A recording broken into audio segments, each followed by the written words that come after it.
It's that time again. Sit down, pause Netflix for just like an hour. Daredevil will be there, all right? You don't have to watch it all in one go, John. You don't have to watch it all in one night, all in one sitting. You can take a break just for 5 minutes or 2.5 hours and listen to the goddamn Rage Select podcast. I don't know how many times we have to go over this. Fuck no. I just, it'll be there. No. It'll be there. I have to watch it all in one sitting. I'm prepared. Okay. I've got my shit bucket. I've got my pee jar. Oh, gross. I've got my food. Oh, I don't need to move until I'm done with all of Daredevil. Do not confuse those receptacles, my friend. That could be a real... Anyway, welcome everybody to the Rage Select podcast. Here, Rage Select. I am Jeff. I'm John. John, you're back again. Yes, 2 in a row. 2 in a row. That doesn't happen very often. I usually try to mix it up. We had some scheduling snafus this week, and I want to go to South by with you this weekend for the interactive thing. And so I kind of want to see who I have to murder to make it a hat trick next week. Yeah. Oh shit. You're just gonna chloroform. You fly to London, chloroform Nick Hodges, and this. I think I could do that. I hit the Skype button, and you'll be like, "Ha, bitch, it's me again." I'll be like, John, what the fuck, man? Hat trick, bitch. Well, welcome everybody back once again to the Rage Select podcast. A second time. Welcome a bunch. Got a bunch of good news this week, but before we started, I wanted to hear, John, you did a thing that I stand in awe and wonder. It's like an impossible thing that I could never do, like when a person like runs up a wall and they do a backflip or whatever. You went on vacation, a day trip. It was a day trip. Do you want to know? It was. We got in a car and we drove to another city and then came back all on the same day. Okay, yeah, that doesn't happen to me unless it's like Christmas or that's the only time that happens to me. So, do you want a little fun fact? Sure. My first working class sitting at a cubicle job was doing the intro animation for a show called at the time the Austin Day Tripper. It was all about just like places you can drive in town for a day and then stuff you can do. Okay. Yeah. It was paid very little and was a shit ton of work. But anyway, you went to San Antonio. Yes, I went to San Antonio, home of the Alamo, home of the actual Alamo. The actual Alamo. Not the Alamo Draft Not House. the Alamo Draft House, no. Mm-hmm. Though I did go to the Alamo Draft House the day before and went and saw 10 Cloverfield Lane, which was cool. But how was that? It's good. I liked it. I don't know if I have enough like strong feelings about Cloverfield one way or the other. Don't. Just go. Just go. Don't even think about Cloverfield. Just go watch the movie. It's its own thing. That was a weird thing last week, and I always hate to draw attention to this, but like, so when we were doing our Twitch stream right after Star Wars came out, we had a problem with people coming in and spoiling plot details of Star Wars. Yeah. Last week when we were doing our stream, which had nothing to do with Star Wars or anything else, we were just except for Fable. Fable 2. Like we had people who came in a couple times to like spoil Cloverfield, and also it wasn't even really a spoiler. It was like I don't even understand. It was what like you're a doing. half spoiler. It was like, dude, come on, tell me.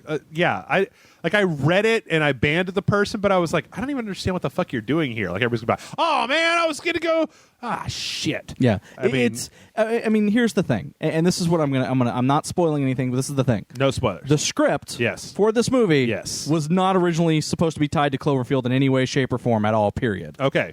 That's where all the cyborgs and the ninjas in the future... Having said that, okay. Apparently everything that is...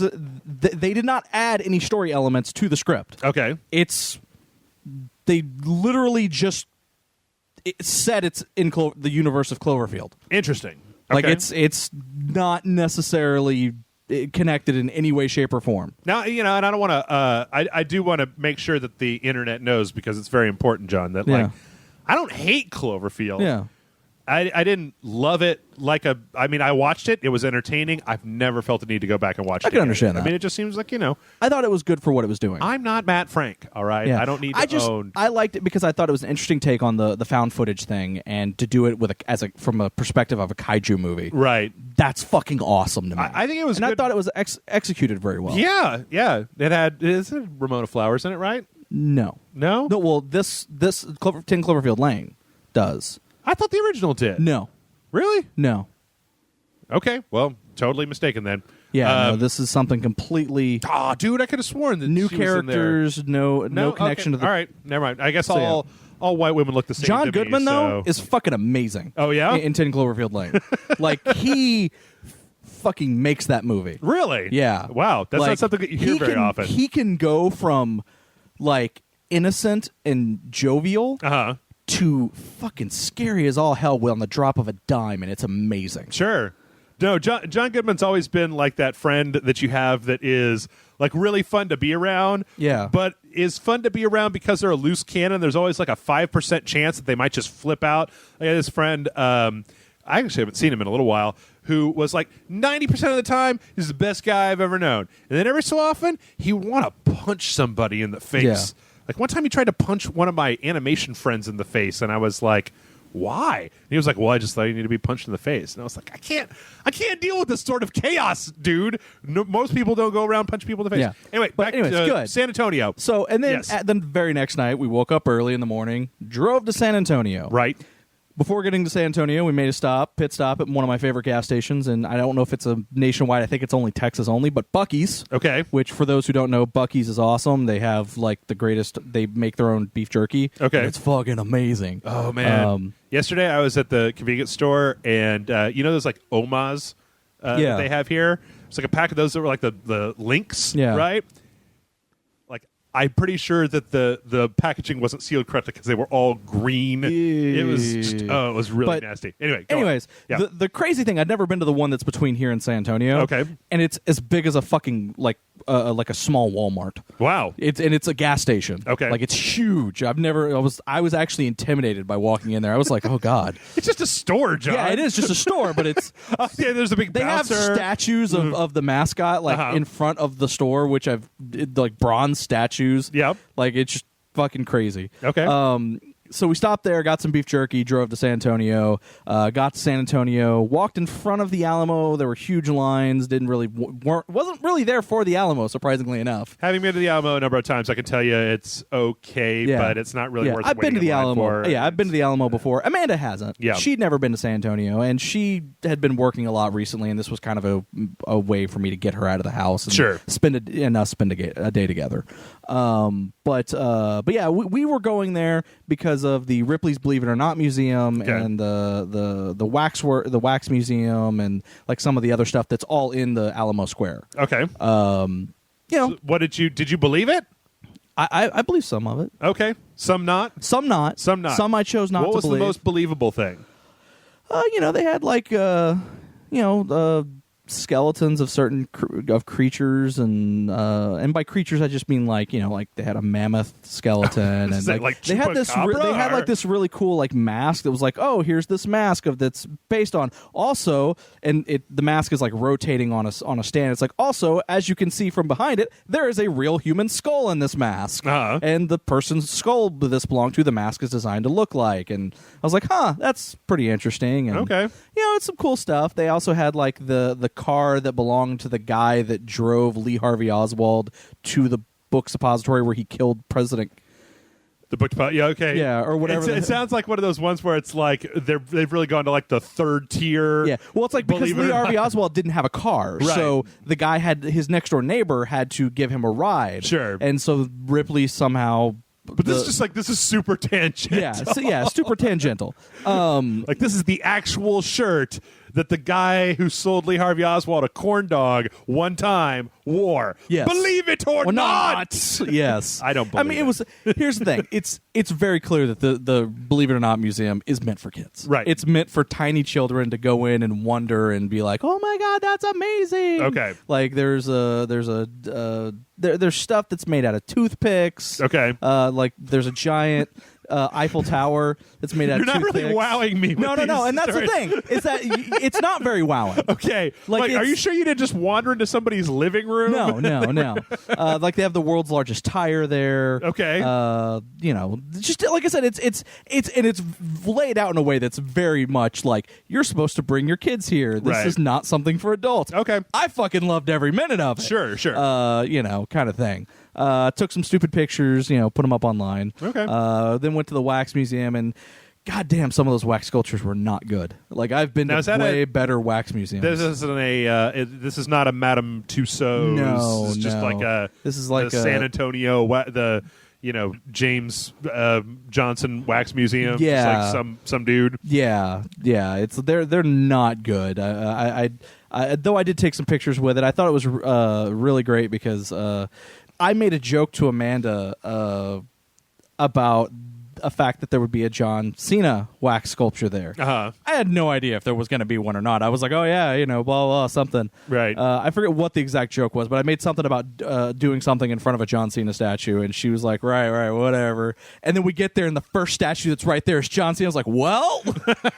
And she's just like, God damn it, did you know? And I was like, I didn't, but that's amazing. Did they have a bent-over Nicki Minaj wax sculpture there? Not that I can remember. Okay, no. I can't. I wonder if that thing is still there at the other one, because they have the problems with people like touching and posing and doing weird stuff. Yeah. Well, I mean, this one is also designed in a way that they want you to pose with some of them. Like, don't touch them, but you can pose them. Like they had the Rocky one, and they actually have a pair of boxing gloves and the Apollo Creed robe that you can put on, like right next to it that you're expected to put on. And stand next to Stallone, or they have a Captain Picard one, and there's like he's in a teleporter or transporter bay, and, and there's like an empty space where you can go stand on one of the teleporter pads, or the. What would be your grade of the wax sculpture? The likeness to the actual person, as near as you can tell. They range from fucking garbage to okay. Not. I mean, no one's gonna mistake any of these. Like, there was one. It was President Obama, and we thought it was hilarious. We both took pictures with it. And put them online just because I thought it was hilarious. Because Obama was in Austin like that same weekend. Oh, right. So I was like, look who we ran into, kind of thing. Damn, I was a little. Man, I don't know. Like, there was a part of me that was kind of envious last week about the fact that Karaoke Apocalypse got to play. Yeah. Like, when Obama was in town. Obama opened for them. Yeah. Except that then I saw, all of our last week, our South by Southwest bitching, and I was like, maybe we were a little hard on South by Southwest. And then I saw Chepo's parking ticket for like $75. Yeah. It was just like a goddamn nightmare. Yeah, but so there was a lot of fun stuff. Like, I took a picture with a wax statue of Johnny Cash because I was like, why not? It's Johnny Cash. Sure. And then I took a picture with Rocky. And then my favorite thing about the whole thing, though, is so you go through like the first area is like celebrities, right? And then like the next area you go into is like historical figures. Okay. Specifically Texas historical figures. Okay. Like they go through like presidents and things like that. Then there's like old silent film stars and things like that. And then there's an area that's horror, which unfortunately I found out that the horror section is actually done up like a haunted house maze. Okay. Which I thought was kind of stupid. Right. With like jump scares and everything. Oh, okay. But so you go through this horror and you see all these like movie monsters and horror creatures and things like that. Are you talking about like Creature from the Black Lagoon, Frankenstein, Wolfman, zombies, Freddy Krueger, the Predator, things like that. How was the Predator? Predator was actually nice. Okay, it's pretty cool. Yeah. But so you go through there, and the next section, the final section of the entire wax area, right after the horror is Jesus. So it's like you go through horror, it's like, okay, you got through horror, now you need Jesus. Oh, I don't know. He was a zombie, right? So it's like nothing but like biblical, like like the Last Supper, and like him being tortured and hung on the cross, and then him. Oh, was there several? It was like Jesus, tons of Jesus moments. Jesuses. Yeah. Okay. Yeah. But it's just like it was just hilarious to me because it's like you come out of the horror section, it's like, well, now you need Jesus. But after being all freaked out by Frankenstein, you're like, that's all right. The Lord will keep this undead monster from fighting. Yeah. Okay, that's weird. Yeah, so, we walked through that. That was fun. We didn't really do much else while we were there. Like the Riverwalk? We kind of walked by. We walked around it. Didn't, walk the whole thing. I mean, I never understood the Riverwalk because it's literally just a river and a sidewalk. Yep. And nothing else. Yep. And everyone makes a big deal out of it. Yep. And it's like, look, I've been walking around this town all fucking day. I don't want to walk down a goddamn sidewalk. It's all right. When there's enough rain and stuff for there to be some water, and it can be nice.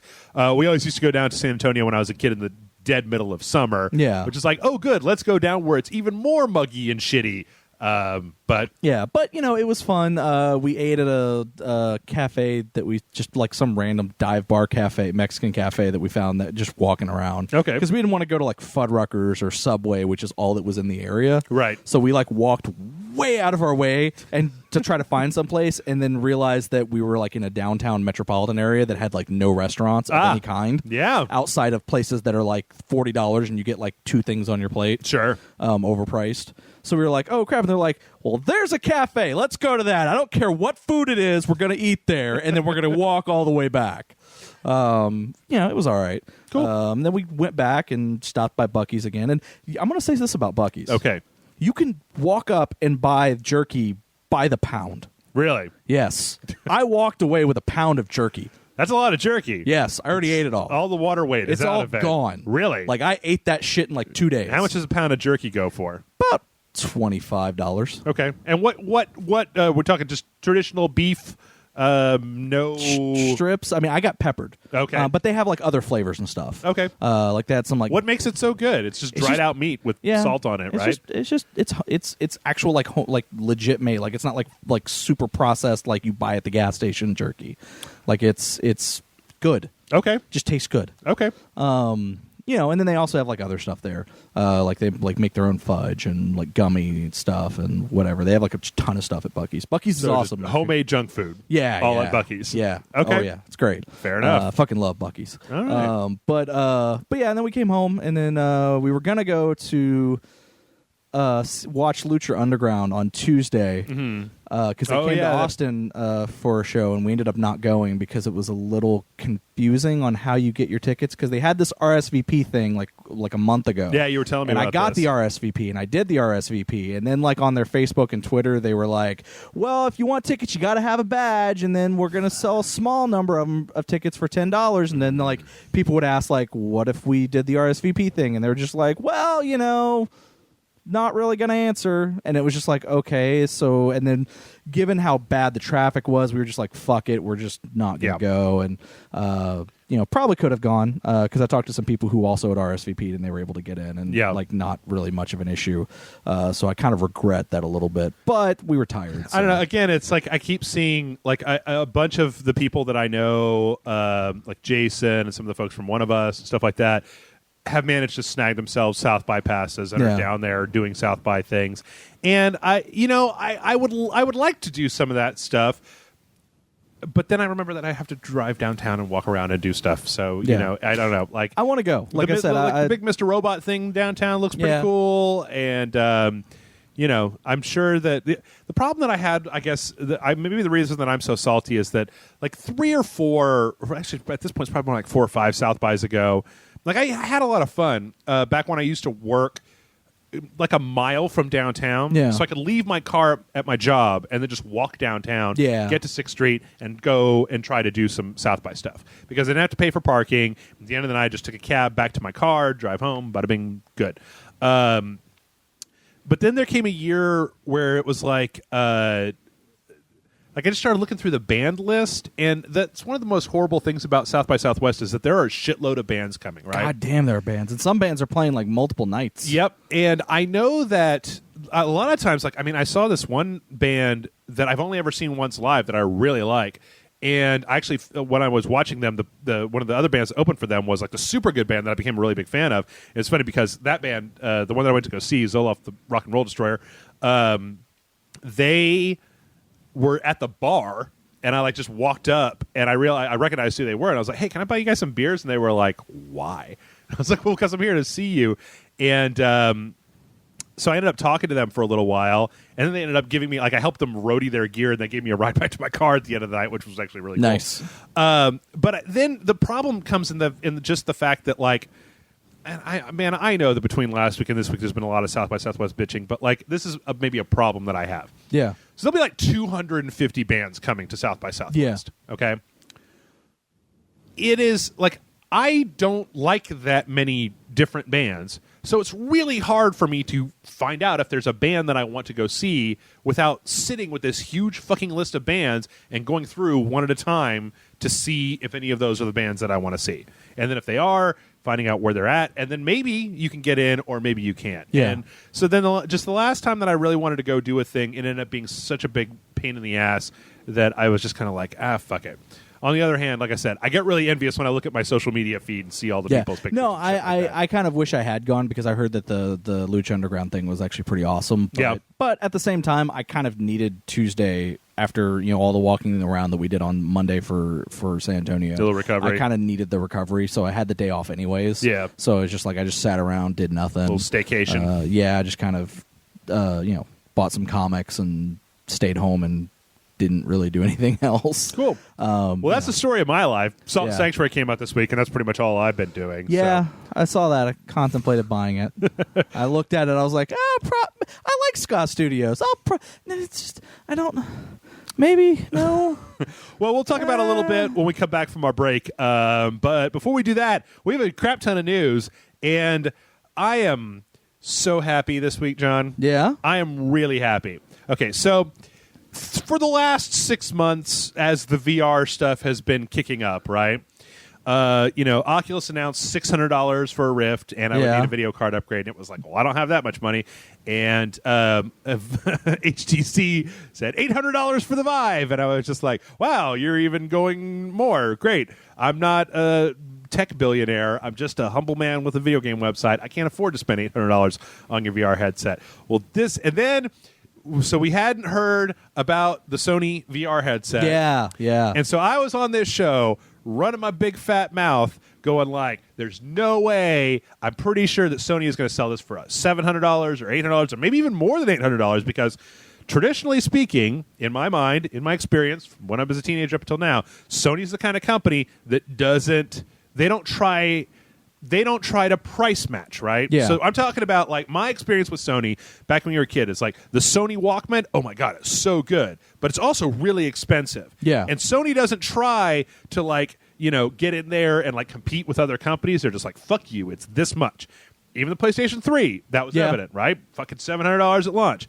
They even had that. You remember they had that other PlayStation 3 that was like a big media center that was like $1,200 or something like that. And I'll say this. You get what you pay for with Sony's products. I'm not a like those Walkmans like you were talking about. Yeah. Those things lasted for fucking ever. It took a beating. That is true. And still work. That is true. I had a receiver that I remember getting from them, which fucking probably still around here somewhere, but I don't have a stereo system anymore, so who the fuck cares? So anyway, that was my prediction. And I'm just going to tell you right now, I was wrong. Yes, and you I are. am so happy to be wrong. If my run of my mouth in any way made this thing that I'm about to say happen, I am glad as hell to be wrong because Sony came out this week and they said PlayStation VR launching in the fall, $400. Yeah, it was like $399. Yep. Yeah. Awesome. That's great. Yeah. Fantastic. That is exactly the price point that this tech needs to be. And with Sony's install base, that's fucking incredible. That's I will great. probably buy a PlayStation VR. I will probably not buy an Oculus or a Vive until they go down way in price. Yeah, because here's the thing: the other problem that you have with the Vive and the Oculus is that you have to have a really good computer to be able to run that stuff. Yeah. Right. Like this is plug this shit into the PlayStation 4, you'll be good to go. Now the only stumbling point, the biggest problem that still exists here is that if they use it if it's going to be okay, in my mind the thing that needs to happen with VR more than anything is that it needs to be integrated into existing AAA big games, not like PlayStation Move games, right? Yeah. It's good that there's going to be some games that are designed around that, but it's also, I feel like you really are going to need to have games that integrate that tech in to the existing framework, right? So if you have a first-person shooter, there's not really a whole shitload of reason why you couldn't have that in VR. Yeah. It's already from a first-person perspective. You have to disconnect like your hand movement from your head movement, but other than that, you're pretty good. So anyway, we'll get to that in a minute. But first up, $400. It's great. Just to let everybody know, OLED screen, 5.7 inches, 1920 by 1080, 120 hertz, 90 hertz refresh rate, 360-degree tracking, 9 LEDs, about 100-degree field of view, which I believe that's one of the big points where I think the other ones have them beat on field of view. I don't know because I don't dig into may be right. tech specs on that. Latency less than 18 milliseconds, which I think is another thing that they might be a little bit better on with the other ones. Apparently, the controls to say DualShock 4 or PlayStation Move and 3D. Now, the only thing that's a little bothersome is, of course, if you don't have the camera, I think it is going to require the camera for head tracking. Yeah, or to get the full 360. Yeah, well, I've also heard that that because of the use of the camera, there is a possibility that from a function standpoint, that games that are made specifically for the Vive may be able to be ported to the PlayStation VR. Okay. So there is a possibility that some of those games that you're going to see on Vive may be on console as well. I really hope that happens because the thing is that if the PC the main thing is probably going to be optimization for the PS4 hardware and whether the PS4 hardware can keep up with it. Because I know that on the PC, and this is just a fact of the PC master race, right? A lot of times developers don't feel the need to optimize for low-end configurations because they're like, PC Master Race folks tend to put a lot of money into making sure their shit is fast as fuck and new as hell, right?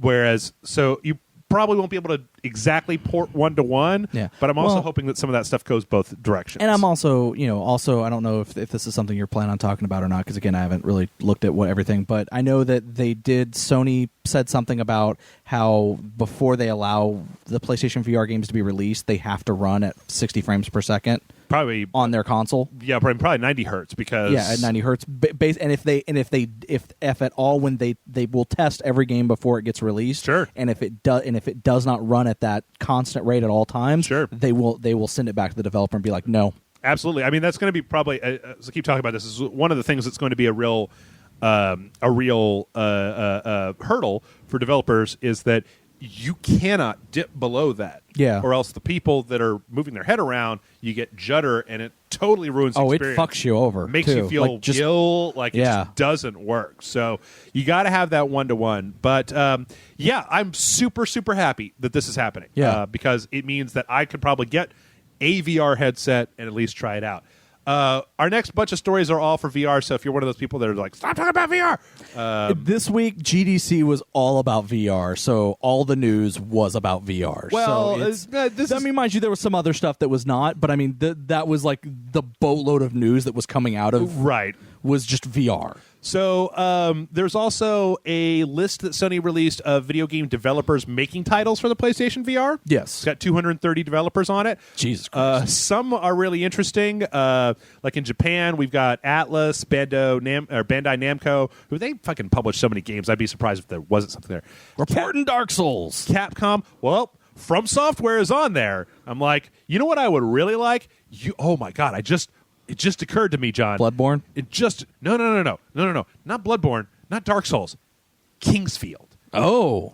Kingsfield would be perfect for VR. Yeah. Because it's a first person slashy hacky experience. It's an IP that hasn't been looked at in a while. Yeah. No, I totally get that. Yeah. Like Kingsfield or like Shadow Tower, that would be great because that's where they started. So much of this was in the first person instead of the third person. From Software making sense. Or actually if they made an Armored Core game where you were inside of the mech and you could like look around, because I know that when I played Hawken, I keep saying this, but like any type of game where your controller, where the thing that you're controlling is separate from your head movement, like a driving game or a flying game or something like a mech game, works perfectly because like if you're in a mech that turns slowly, you can use the VR input as a way for you to like look behind you for enemies, and then it doesn't feel as disconnected as it does when you're playing just like a first-person shooter, because in a first-person shooter, it's like the controller is technically controlling what would be your body, so there's a little bit of weirdness there. I get that, but From Software, Grasshopper Manufacturers making something. I'm like, I want to see some of that. These are all Japanese companies. I'm not going through all these. Koei Tecmo, Level 5 is in there. Sega, Square, and then here in North America, there's some really interesting things here. 2K, Devolver Digital, Double Fine, EA, there's a whole bunch of people on here, but some of them are like, fire hose games. I don't know who that is. Let's see. Harmonix. I wonder if they're actually making that goddamn. No, they are. It's Rock Band. Jesus. It's Rock Band VR. It's basically you just play as a Guitar Hero. Oh, Jesus. It's basically Guitar Hero in VR. Okay. Let's see.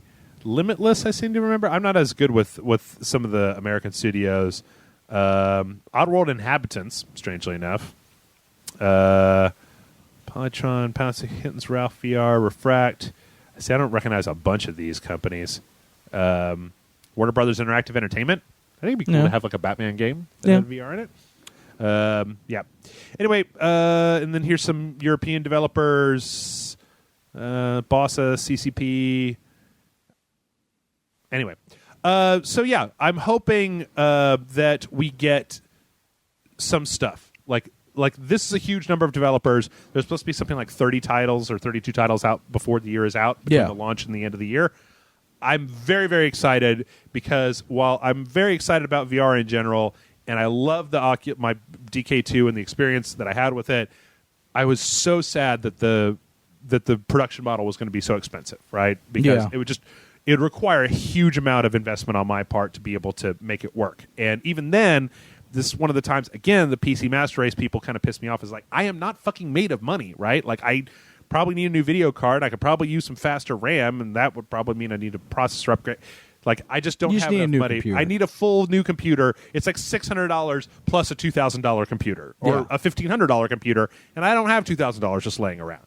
Anyway, so next up on the Sony VR train, it's another interesting thing that came out was that apparently the PlayStation VR unit is not going to be sold as a loss leader. It is going to be making Sony money, which I think is a testament to how having the means of production, having a good relationship with hardware production can really help out with this sort of thing. Because, Sony has hooks into screen manufacturer for like some of their phones and TVs and the PlayStation, stuff like that. So apparently this is not going to be sold at a loss, which is pretty cool. I can appreciate that they're able to do that. It also makes me wonder just why, again, the other two are so expensive. Like, why are they so I think expensive? You kind of also answered your own question. I mean, you look at Sony and you look at everything that they do. They manufacture their own screens. They make televisions. They make, LCD screens. They make, or at least they have a pipeline to buy. Yeah, they have the pipeline to make all that stuff. Yeah. So, like, it's already in-house. Yeah. These other companies, they have to make the deals to... Well, that's partially true, except that HTC... making the Vive, and they, HTC phones are good, but they're not super fucking expensive. You know what I get the impression. This is just the impression that I get, and there's people out there who probably are more well read in this who could say more about it. The impression that I get is both the Oculus and the Vive are too much. Yeah, that they're building. Instead of being an iterative product to kind of show off what VR can do, they're making like a high-end consumer electronics product, which to me doesn't seem like a good way to go. Like, I think I would rather sell like a mid-tier product that had enough power to not crap, right, but had enough power to show people what's going on, because if this technology works, inevitably there's going to be another rev, and they're going to get smaller and cheaper and lighter and easier.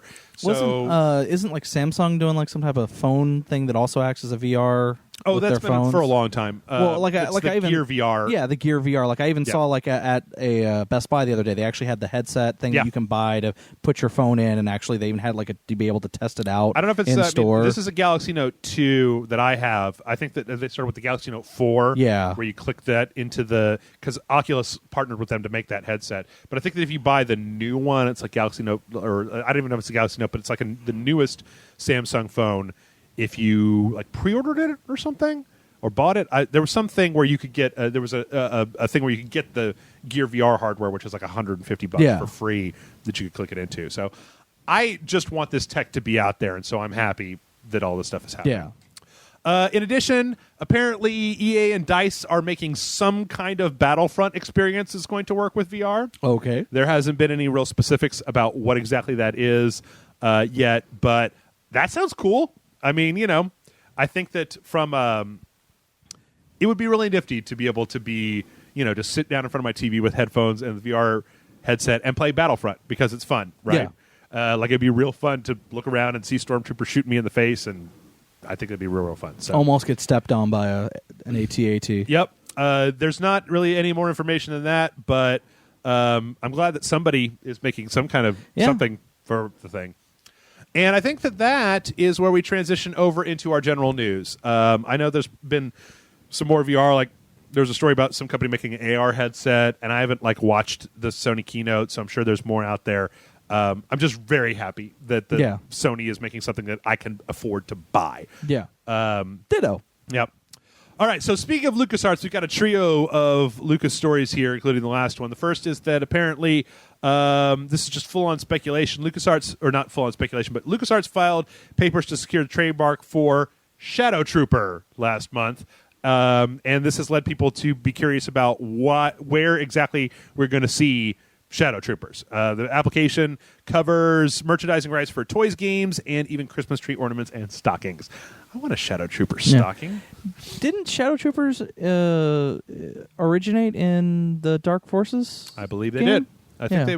I don't remember if they were in the. Remember them being in the first game, but they weren't like the same armor that you see in Battlefront. Oh, they were big gray troopers or something like that. They were kind of weird, bigger, and had jetpacks and shit. But that's cool. I mean, I hope that I'd really like it if we could get moving on. Okay, some people like Battlefront, some people don't like Battlefront, right? Yeah. I'd really be happy if we could get our asses in gear with some single-player narrative-based Star Wars video games. Because I agree. Star Wars is fucking hot again. There's plenty of stuff to do. You got a big old new universe that you can get shit licensed off in some direction from. It, again, is a little just disappointing to me that Lego is the only company that has any, licensing for that. But speaking of Battlefront, as we have been for the last few minutes, have you seen this trailer yet, John? I know what it is. I have not seen it. A new trailer came out for the Outer Rim gameplay, which is the first DLC for Battlefront that has Greedo and Yen Nub, bunch of new cards, bunch of new weapons. And when it takes place, it's got 4 new maps that are mostly in Jabba's Palace and some in Sullust. It's got a new mode called Extraction, which looks like it's that Team Fortress 2 push the train mode. I mean, I got to say that, this trailer is really good, but then I'm starting to believe that if you just took a commercial for yogurt or something and put the Star Wars music behind it and had Han Solo eating yogurt, I'd be like, that was amazing yogurt, man! And Greedo and Yin Nub, I think I can speak for everyone when it's there are characters that are in the original trilogy. Yep. Where's fucking Lando? Where is Lando? Or for that matter, if you need somebody else, the only thing I can think of is them needing somebody else to be on the Empire side. But still, man, I can kind of understand Greedo. I can kind of understand, even though he doesn't work for the Empire. He doesn't work for the Empire. I get that. I'm just saying, I can because he's a well-established character, right? Even though he dies what about very quickly, General Veers or Grand Moff Tarkin? Or no, and I agree. Yeah, those are also great. But it's just how the fuck are you going to have Nina before Lando Calrissian? That's a good question. I don't know the answer. Fuck, I would even take Porkins before Nina. Yeah, I mean. No shade on Niedna, but what did he do? He just kind of sass-mouthed Lando in the Millennium Falcon. That was it. Now he's mouthing his way into this video game. Yep. So whatever, man. I have a feeling that at the end of the day, this season pass is going to kind of go down in history as one of the poorer season passes out there. But anyway, this trailer looks cool, and I don't know. Maybe we'll go back and take a look at some point. Is Chewbacca one of the characters? No. Again, Nub is Lando's Chewbacca. Yep. How is he getting over Chewbacca? Yep, it's just Han. He's a Wookiee. Han, Leia, and Luke. Yep. Nope. No Chewbacca. No Lando. Yep. No. I mean, fucking give me an Ewok or something over Nub. God damn. What about Uncle Owen? Fine, his charred remains. The charred remains of Aunt Beru over fucking Nub. God. All right, well, speaking of DLC, the first trailer for Fallout 4 Automatron came out. Did you watch this one, John? I did not. I've actually not watched very many trailers. Okay, for anything. Well, we're going to go over. I mean, a lot of times we'll do it. I know what's in it. I mean, I know what's in the expansion. Yeah, I mean, again, I've talked a little shit about this because I thought, I mean, the Fallout 3 DLC and the Skyrim DLC was some of my favorite DLC. This seems like the robots in Fallout have always been a little weak to me. Yeah. I gotta say, I mean, this trailer is kind of interesting to me because it looks like you get to build your own robot and then have robot fights with other robots. Yeah. That's pretty cool. And apparently, if this trailer is any indication, the bad guy is going to be kind of like, you remember in Fallout? You didn't play it? You didn't like Fallout 3. I played all the way through it, though. You remember the sub quest with the two people in the town that were dressing up like superheroes? Yes. And fighting each other? Yes. I'm getting a lot of that from this guy, the mechanist or whatever, that is the leader of the bunch of robots. I mean, I guess we'll probably end up looking at this at some point. It's a good trailer. Yeah. I just have to wonder, like, again, as with the Battlefront DLC, right?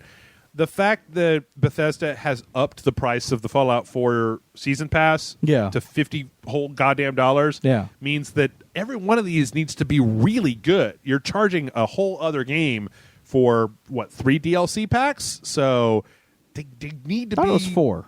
Maybe it was 4. I think it's like Skyrim, where it was like, this one is regular. There's one that's a little smaller. There's another one, and then there's like a big one, right, or something like that. Oh yeah, because there's this one. There's the one where you have like you capture. Yeah, you can tame beasts, and then make them fight, which seems really kind of grimy to me. I mean, I'm not even into. I mean, Deathclaws are a son of a bitch, but I don't want to make them fight each other. Yeah, and there's another one that's like another area. I think. Anyway, I forget, but I don't know. This looks all right. It doesn't, If you're into Fallout 4, it looks like more good stuff for it. I mean, I'll admit I didn't finish playing Fallout 4.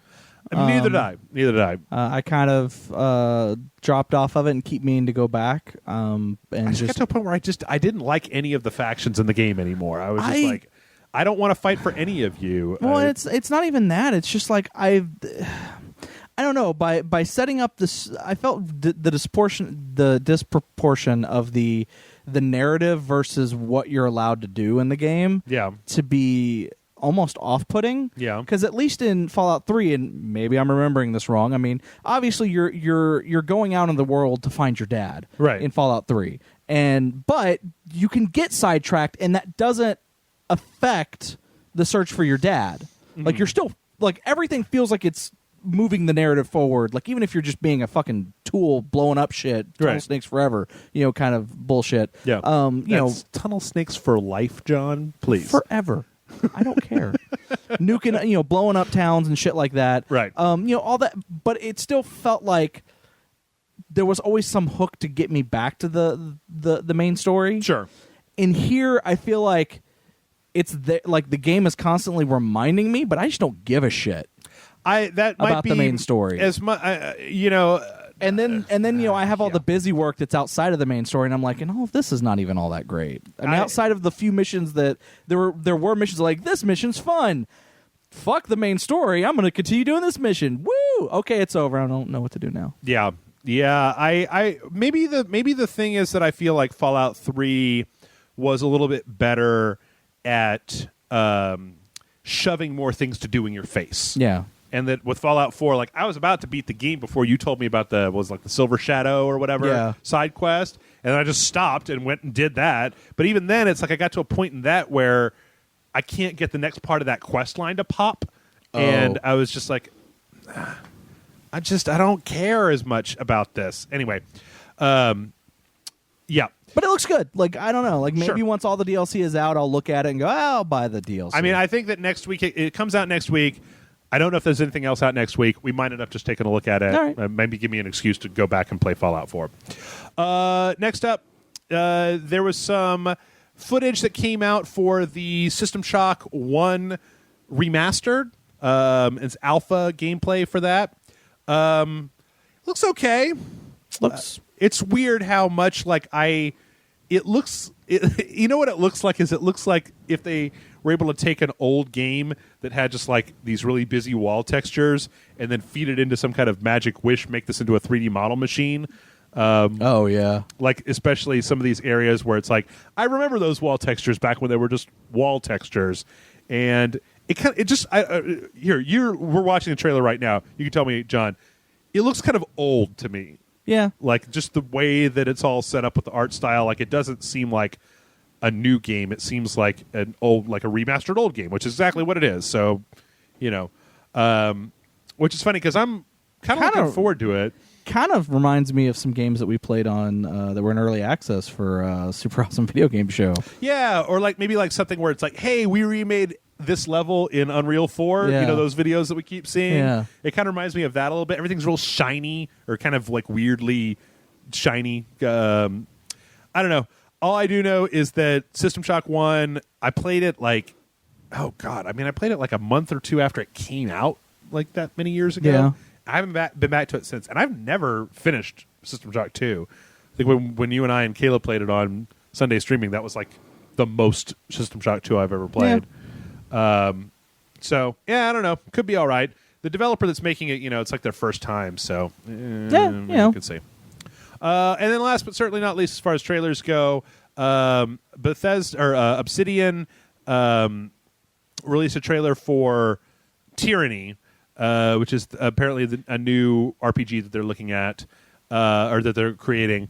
Seems like an interesting trailer. It's got kind of a weird thing guys talking stained about glasses, windows. Well, I don't know if you were listening to it when I was playing it before, but it was like this kind of weird, kind of brutally violent thing about like this guy asking if you're gonna, go with him, and it's like people getting massacred.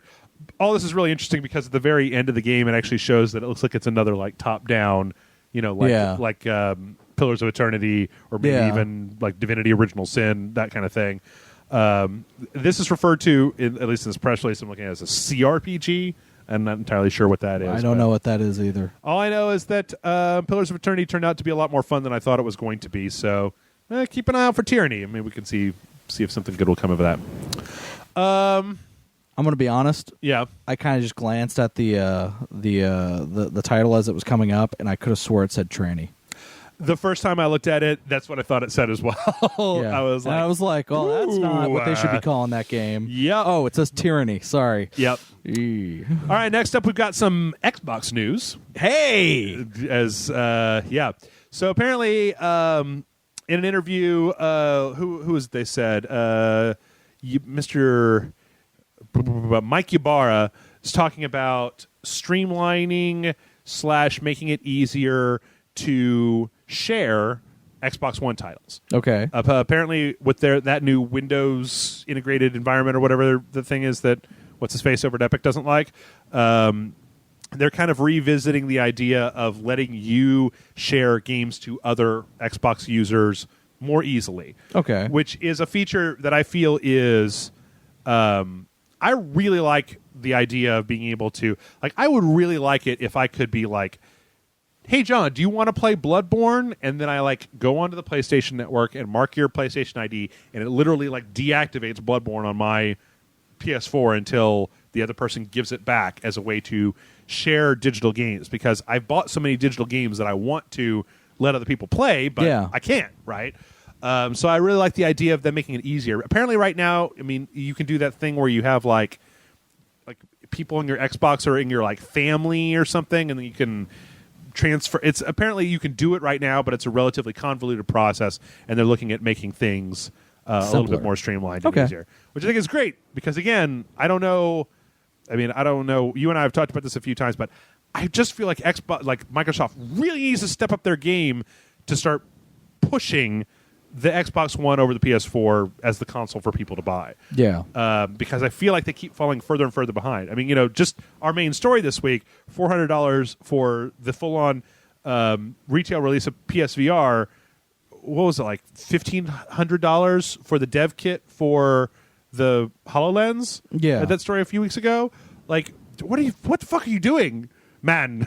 Well, those are apples and oranges. They're two different things. Yeah, I know, but it's the closest thing that Microsoft has to any kind of VR thing. With the fact that the PC has got 2 and probably at least 3 or 4 more coming on the horizon. True. PlayStation has their thing, and it's like, I mean, goddamn, if those 230 developers start pumping out quality games or even modes for existing games that'll let you play them in VR, and everybody who has a PlayStation 4 now also is able to have a VR headset. I mean, they had a thing in that story where they talked about a bundle that people can get that's $810 that comes with the PS4 and the camera and the VR headset. Okay. That's a fucking good deal, man, for all of that Don't shit. even need a PC. You get VR all in one package. Like, I just feel like Microsoft, and I'm not saying specifically that Microsoft has to ape Sony.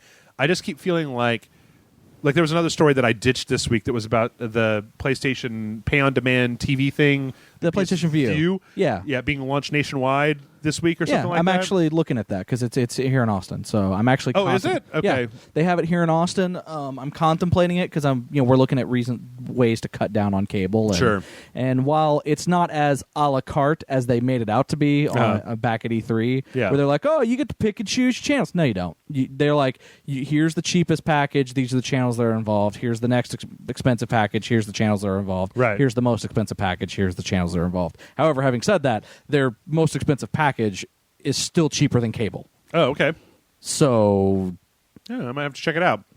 But I don't want this to I don't want this to sound like I mean I know people already know that I tend to favor PlayStation over Xbox. Yeah. I like the controller a little bit better. I'm the opposite, but that's okay. Yeah. So but I don't want this to come down like I'm using this story as like some kind of excuse to just bash on Microsoft. I want Microsoft and Sony to be slitting each other's throats for my business. I want them to be so popular that every month I'm not reading about how many more PS4s were sold than Xbox Ones. I want them to be neck and neck, and I want Microsoft to have to get more creative. Again, I'm repeating myself, but I mean, you and I have talked about, I find it amazing the way that last generation Xbox seemed to, like, they had some missteps, obviously, but they were doing things like the little game avatars and like the little rewards that you would get, the little stuff that you fly around. You know, they were doing all this stuff that they were just knocking Sony down with a better console. And I like the PS3, but for the first, as I said before, for the first 4 or 5 years, the first half of the PlayStation 3's life, every week it was a video on game trailers, rest in peace, about how much better this game looks on the Xbox 360 than it does on the PS3. It's the sad thing is they did the same thing that every company before them has done. Yeah. That they had a really great console. Yeah. And then they went, well, we're so great. We know what we're doing. Here it is. And basically got full of them. It happened in Nintendo. They had the Super NES, and then they went to the 64, and it didn't really work. Then it happened with Sony. Sony had the PS1, had the PS2, for that matter, had the PS2 that just fucking gangbusters. Yeah. And then went to PS3 and made all the mistakes. Yeah. Microsoft had the Xbox 360, which did like gangbusters, and is now making mistakes with the Xbox One. It's just one of those face-palming things where I just go, don't you see what's happening here? Yeah, no, I agree with you. It's like I feel like every company has to go through it, and I feel like every company will probably go through it multiple times. Yeah, probably so. I mean, God, I don't know. Anyway, back to the story. I hope that this ends up being a thing. I hope that this ends up being a thing that's easy to do, because I feel like it would be. The one thing that the Xbox One does that the PlayStation don't. No, it doesn't work. Is the backwards compatibility, and like I'm glad that they're pushing that. I feel like they need to push it harder. They need to be more aggressive about like campaigning to the point of pointing out that you can't play those older games on the PlayStation 4, you know? Yeah. Well, I think the problem is right now, and the reason they don't campaign it harder is because right now it's nothing but in-house games, because it's again, they came out and said, hey, all we have to do is get permission from the publisher and we'll just flip a switch and it works. Right. Like there's nothing they have to do on our end. It's literally us putting a line of code somewhere, or, you know, and everyone went, cool, why don't more publishers do that? And that's the thing, is that we don't know why some publishers don't. Some publishers don't have the rights to the game. Even if it's a thing where they can't sell the game, but if you have the physical disc, you can get access to it. Yeah. They're still not allowing that. Yeah. But, you know. I don't know. I mean, you know, even this week, like, you and I were talking last week about how I don't even understand how Salt and Sanctuary is a PS4 exclusive, considering Ska Studios used to be like the love child of Microsoft and their Dishwasher and Charlie Murder. I mean, did Charlie Murder ever made a game with zombies in it. Yeah. Charlie Murder, Dishwasher 1 and 2. Yeah. Ska Studios is fucking like the poster boy for Xbox and their indie games, and then just with this it's now PlayStation 4. Yeah, I just don't understand. Yeah. Anyway, next up in the Xbox news, let's say some good stuff about Xbox. Good stuff about Xbox. Apparently, this week there was an ID at Xbox update from a letter from Chris Charla, with one specific thing that was really interesting, where they talked about cross-network play between the Xbox Ones and Windows 10, but then they also said that they are basically open to the idea of of connecting to quotey fingers other networks as well, which has led people to consider the fact that we may be running into a space where if you have a PlayStation 4, you can play against your friends who are on the Xbox One. And that's interesting because Rocket League, the dev for there, they came out and said that the reason Rocket League, aside from the PlayStation exclusivity contract, that they came out and said that when they asked Microsoft, like, hey, can we do cross-play, Microsoft said no. Mm-hmm. Again, this is just one of those things that I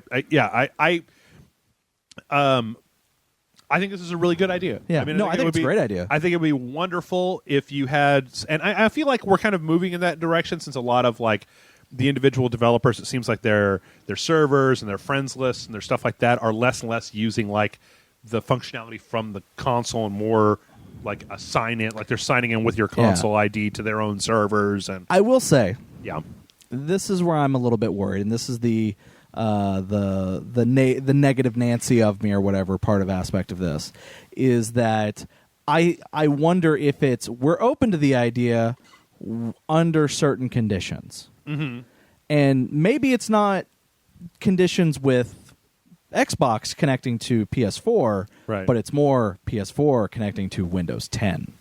Could be. And I think they're trying to use this as a crowbar to get a crowbar going. Well, if you want cross-play between Windows, this game has to be exclusive to Windows 10 and can't be on Steam or something to that effect. Or would be. I mean, I don't know. That's pure speculation on my part. But I'm saying I could totally see them going, well, if Sony wants to be part of it, and then that would allow them the back door to be able to do cross-play between PS4 and Xbox One, right? They're like, that's the only way it'll work if you want to play between those. I think that. I don't think they're going to be getting any direct hits on Sony, because I think that Sony released a statement saying like developers can do whatever the fuck they want to with their network servers. Like, that's not up to us.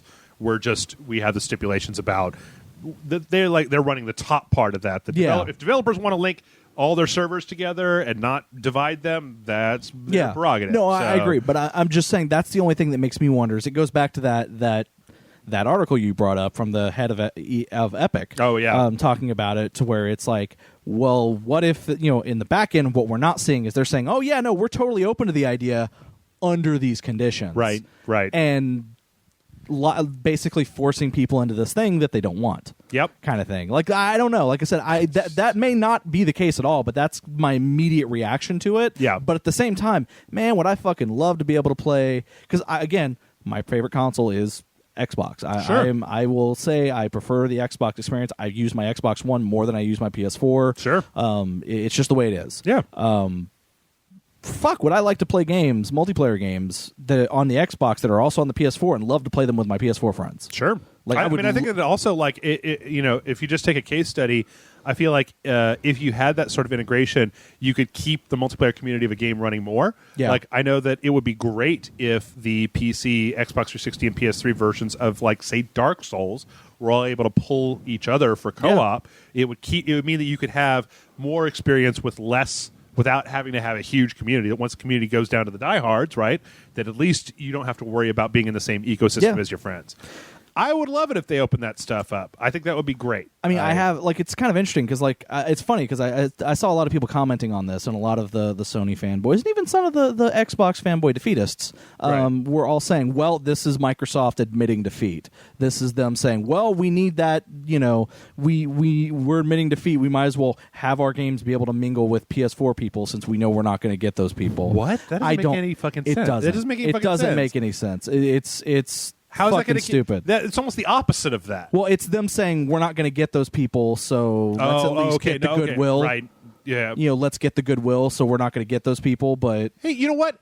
If they've put themselves in that position, they should do that. Yeah. But and I don't even think that's what's going on. Again, I think if it's if anything, my idea of them doing it as a way to force games to be Windows 10 exclusive, if the companies want them to have that crossplay feature, maybe that's where I think that's going to end up going. Once again, I mean, not to we're probably okay. Yeah, not to get too far off topic, but like we talked about Windows 10 a little while back, and like once again, if Microsoft tries to use that functionality as a fucking stick to get me to upgrade to Windows 10, I immediately rankle against that. Yeah. Like the same way that they're they're already talking about like, oh well, this game is Windows 10 exclusive, and we're not going to be able to have DirectX 12 unless it's on Windows 10. It's like you're in a position where you need to be courting people, not trying to force them to do this stuff. Yeah. Not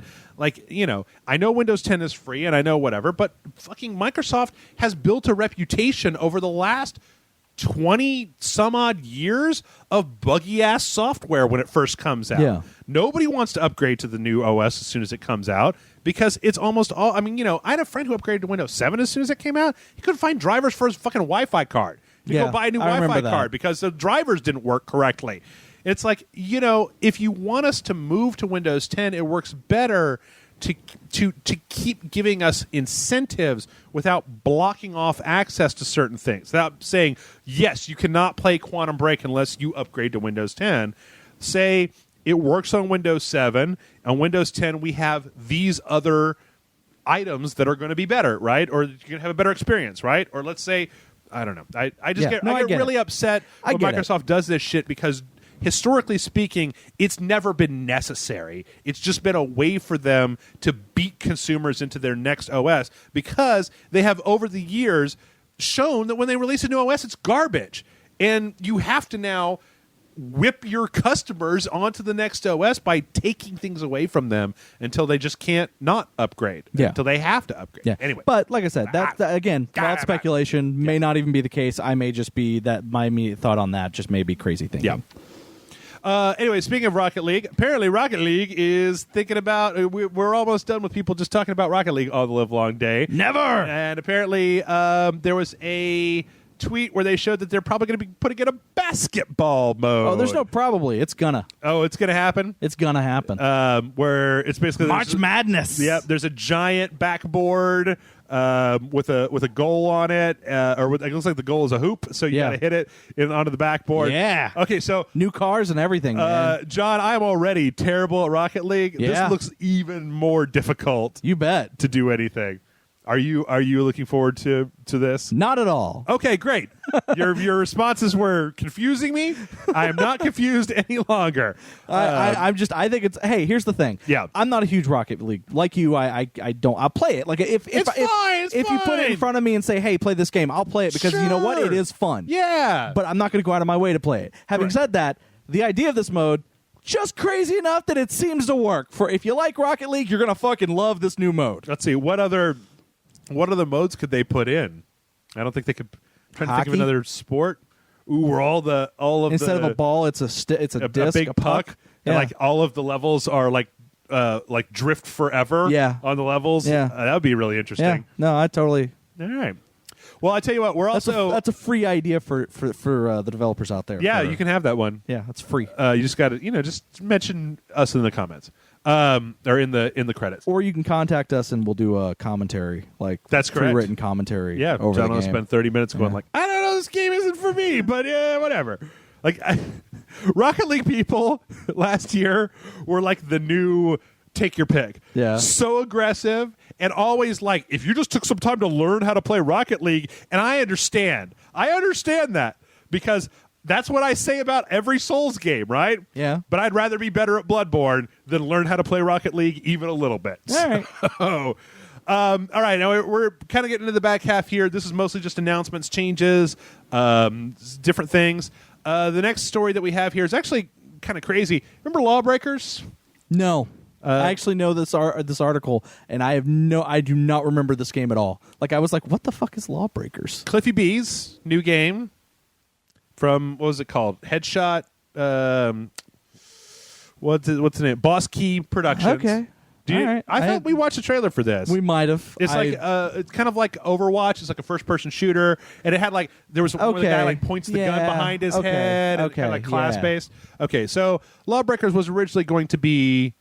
Remember there was one weird trailer about like gravity doesn't work anymore, and so the criminals of the world use this as an opera. It was really weird. Yeah, that was weird. Anyway. 2 new things about Lawbreakers. One, it was originally going to be free to play. I heard about that. No longer free to play. Weird. $60 goddamn dollars. Okay. Quotey fingers. Lawbreakers. That's a much better name for a game. Lawbreakers is now a digital premium title instead of free to play, though won't be priced at $60. Sorry, not $60. Probably 20, 25 maybe or whatever. Maybe 30. Yeah. It also says that they're going to be changing the entire art style of the game. I don't know why, but that's just an announcement. Suddenly turns out more cartoony, more animated, more like Overwatch. Or gigantic. Ugh. Yeah. God damn, that was hard to see anything going on in gigantic. All right, next up. There's a new game being made by the developer of Among the Sleep, Killbright Studios, called Mosaic. No, wait. Nope. Scroll up. Nope. I don't know if it actually has a name yet. Oh. Apparently it's going to be a weird point-and-click. Oh, okay. No, I guess it's called Mosaic. Yeah, Mosaic. It's going to be about a point-and-click adventure where you are like an office worker, and then there's some weird shit going on. I don't know if you ever played Among the Sleep, but I think this looks pretty interesting. Like, we've got a couple of screenshots that are kind of this weird stylized world with these like polygon people and this kind of. There was another game, right, that was being made by the people who made Limbo that kind of reminded me of this. Oh, right? yeah. It was like a big gray world where everybody's kind of zombie-ish and you're like on your own. Anyway, it looks kind of interesting. I thought that Among the Sleep was a great idea. I never actually ended up finishing it because I was waiting for them to put their VR support in, and they canceled VR support. So, yeah. But yeah, take a look. There's a few screens out right now. Something to look forward to. Next up, apparently we've got a few details about the remake of Abe's Odyssey. No, Abe's Exodus. Yeah. From Oddworld Inhabitants. They say there's going to be a fresh narrative and a big visual and cinematic leap and intelligent new enemies. And then Lorne Lanning said that this game will be the deeper, darker, and more sinister story that we never got to tell. I thought that both of the Abe's games were, and I only played the first 2, were pretty dark all unto themselves, right? Yeah. Like, I hope it's not like super gritty. You're gonna want to like slit your wrists after you're done playing it. Good it's so Lord. Dark and gritty. How much more dark? Either that, or you're going to feel like you're reading like 90s Image comics. Just pouches everywhere, and dark and gritty. Apparently, due to the fact that next story is apparently due to the fact that what's that came out this week? MOBA Paragon is being like fast tracked. That Fortnite's on the back burner for right now. Oh, which, considering that Fortnite's been in development for like 2 whole years, I played in the alpha a little bit. Seems like a relatively finished game to me. I don't really know why, but whatever. I don't know if there's anybody out there who's like, son of a bitch. Did you ever get it? You never got a chance to play it, did you? No. I played a little bit. I don't think I can really talk that much about it, but it's kind of an interesting hybrid. So, I don't know. I'd like to see it. I think I'd probably be more interested in seeing this go to full release than I would yet another goddamn MOBA, because there are so many. Even though Paragon looks really cool, and I'm surprised that they've actually got a beta out so fast for it. Yeah, no, I agree with that. Let's see. Daybreak has canceled EverQuest Next. No. Wait, what? Yeah. Okay. You remember EverQuest Next? Nope. Oh, okay. So it was going to be like it was all voxeled up, or it was going to be like kind of like had a Minecraft bent to it. Huh. That they even released for $9.99 like a creation tool where people could create their own assets that would then be populated into the game. It seemed like a really interesting thing. But you know what? I really like the quote here from, let's see who this is. I don't know if this is actually from somebody, if this is just a press release. Russell Shanks says, inherent to the creative process are dreaming big, pushing hard, and being brutally honest with where you land. In the case of EverQuest Next, we accomplished incredible feats that astonished industry insiders. Unfortunately, as we put together the pieces, we found that it wasn't fun.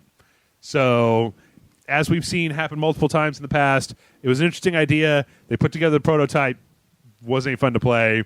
Sounds like what Blizzard said when they canceled Project Titan. Yep. I always have great respect for companies that say that outright because it's like, good. I'm glad that you didn't just go back to the drawing board and keep trying to like tack other things onto it to try to make it better. Instead, we're just like, fuck. Yeah. Our idea didn't work. Yeah. And as far as our regular news goes, Tacoma, the follow-up to Gone Home, or from the same developer, the Fulbright Company, has been delayed into 2017 for more work and polish and whatever. Okay. I don't know if you have any real not really. Yeah. I saw some video stuff on it, and I was just like, I don't know if I'm ready for that. I think that, I mean, it seemed so much like Gone Home, and I keep trying to, or, you know, I read I think it was like an editorial or something a while back. Oh, it was on Gamasutra, and it was about Firewatch. And it was talking about how it was comparing Firewatch and Gone Home and talking about how Gone Home works once.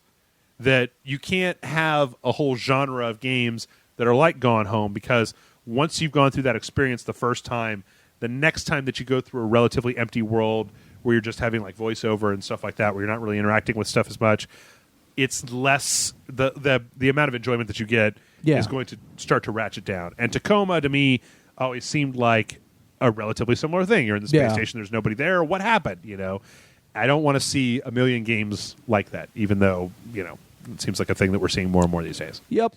All right, now before we take a break, a couple of quick, fun Soulsborne stories. One, there is an Artorias the Abyss Walker figure coming out. And first four figures tweeted kind of a picture of it. Don't look like it's painted or anything, but it looks really cool.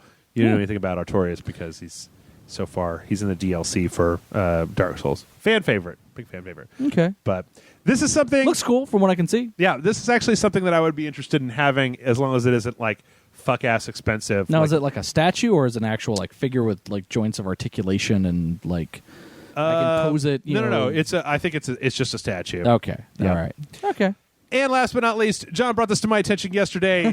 There is going to be a Bloodborne tabletop, like a card board game. It's a card game. It's a card game. Okay.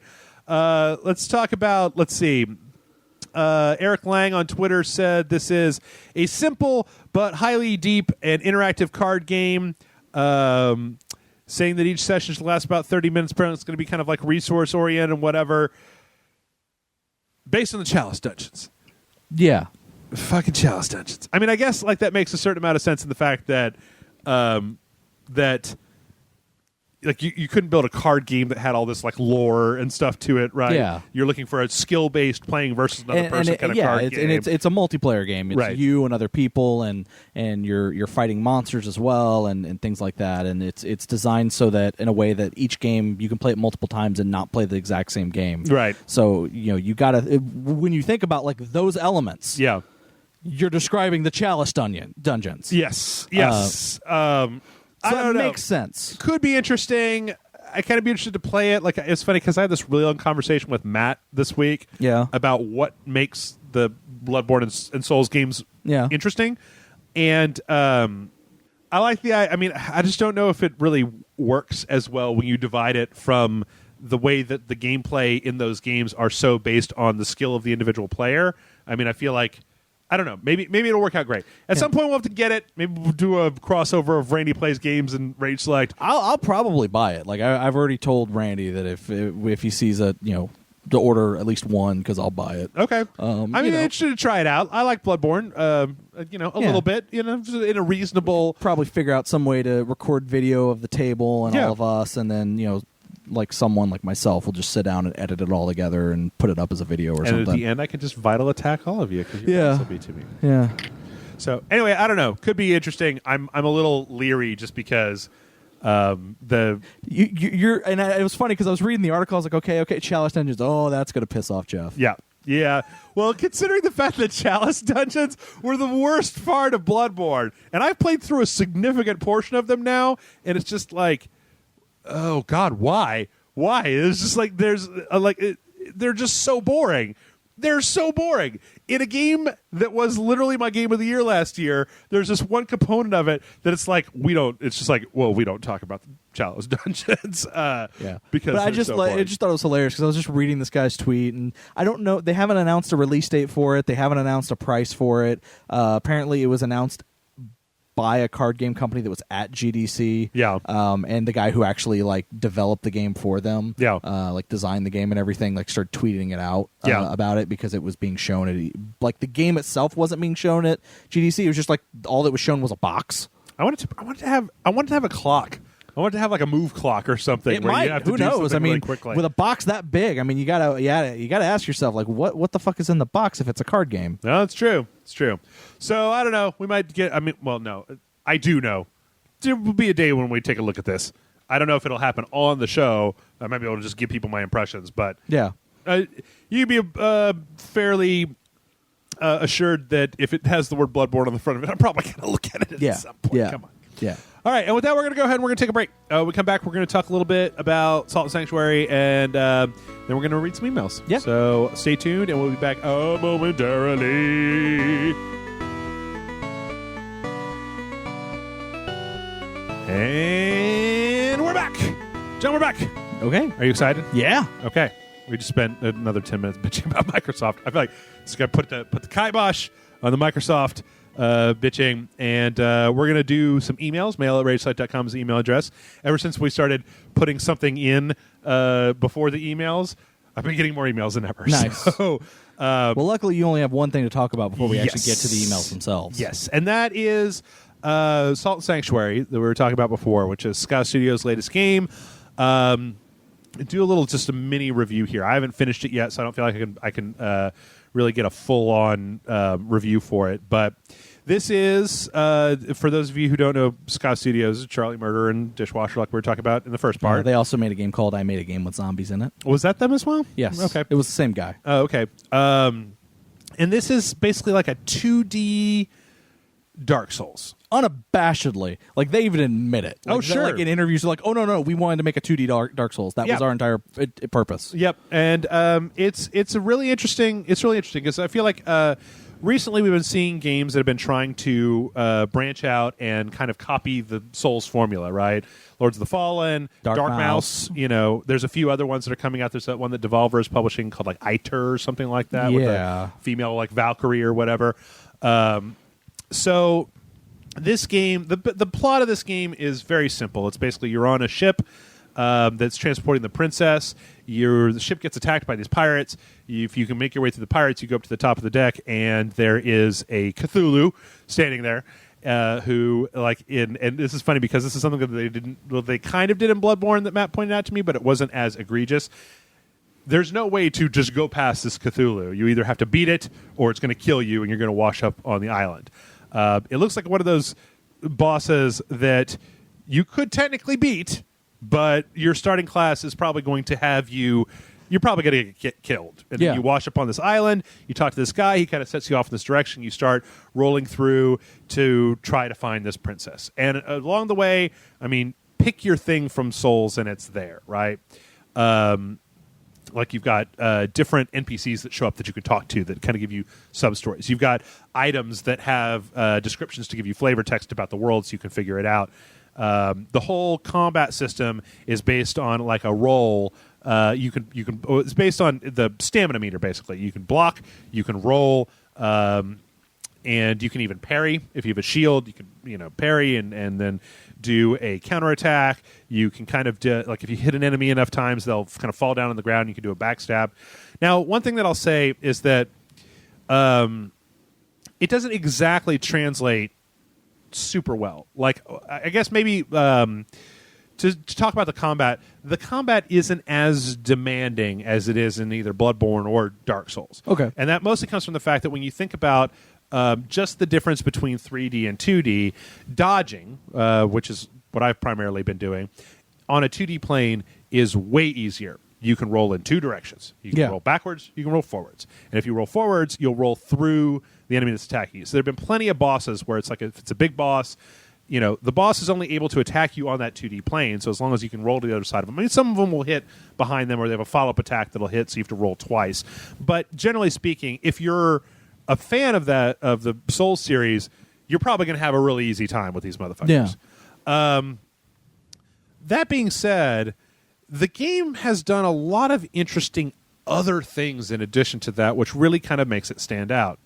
Like when you get hit in the game, you will get like fatigue damage. So basically, if you keep getting hit in the game, your top health will start to go down to the point where you can't heal all the way back up to full health. And in a lot of the ways, the same way that Dark Souls has the system, this isn't like Bloodborne. It's like where when you rest at a sanctuary, you get back all of your healing items. Magic is probably the biggest and weirdest thing in the game because magic takes stamina to cast, but as you just spam stamina, it actually damages your stamina to the point where you can. That's the way they keep you from like running out. That's the way that they simulate essentially running out of MP or having a limited number of charges. I just started a mage character, and there's actually a second set of healing items that you can get that will refill the fatigue in your stamina bar as you go through the level. It's a little bit harder to understand than Dark Souls, but then one of the things I really like about the game is that there's also a bunch of kind of 2D Metroidvania elements to it, where you'll get abilities that allow you to use environmental things. Or, for example, I mean, this isn't. If you want to go in fully without anything, this isn't a story spoiler or anything. It's mostly just an ability spoiler. There's a wall jump that you get at a certain point, which allows you to access other areas in the game.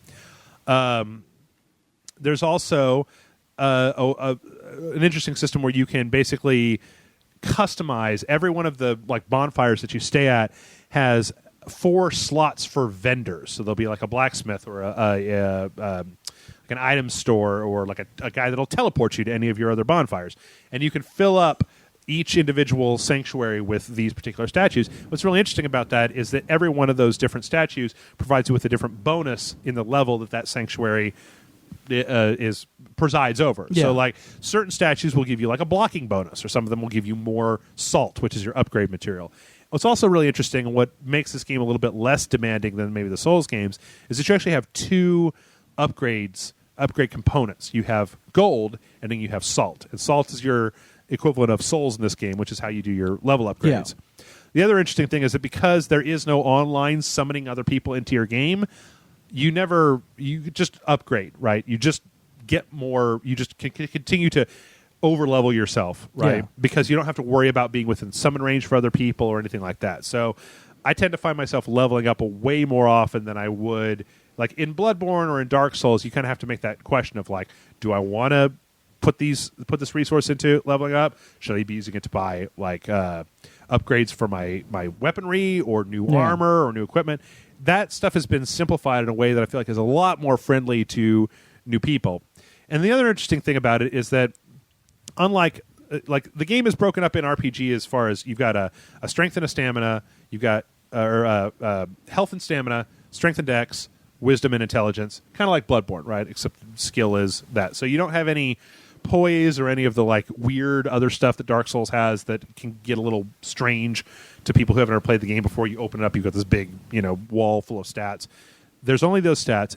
And every time you level up at your sanctuary, you get black pearls. And then instead of directly affecting your stats, you have this giant Final Fantasy X sphere grid that you can point into one of like 4 or 5 different directions. So there's kind of a side of it that's for magic, a side of it that's for miracles. There's a side of it that's for dex, for strength. And then in order to unlock those individual things, they have to be connected to the last one. So it's like, unlike the Souls game, I feel like this is a lot more user-friendly because you can't fuck yourself, right? You're going to be picking a direction. You could try, I guess, to try to radiate in all directions at one time, but you would find out very quickly that this is going to be a terrible, terrible goddamn idea. So you can... you want to pick a direction, and then that direction is going to give you a bunch of stuff that ties in with whatever you want to specialize in. So a lot of stuff here that is going to be great for people who are not super into... who are shy away from a little bit of the complexity of the Soul series. But then they also do things like every weapon... Like you have 2 weapon loadouts, and each weapon loadout has 3 slots in it, right? So you can put like a sword and a shield, and then you can use the 3rd slot for charms that they have that you can put on your weapons. That'll add like this one gives you more like fire damage on your weapons, or this one gives you less damage from your shield, right? Okay. You can also take the weapons, you can make them 2-handed, or you can do spells. You could put a wand in one hand and a sword in the other hand. You can go Bloodborne. I mean, Matt and I did it when we played on the dojo. Put a crossbow in one hand and a sword in your other hand. It's really interesting. There's also a full upgrade system where you take the boss souls and you can make specially crafted weapons through a thing called Alchemist.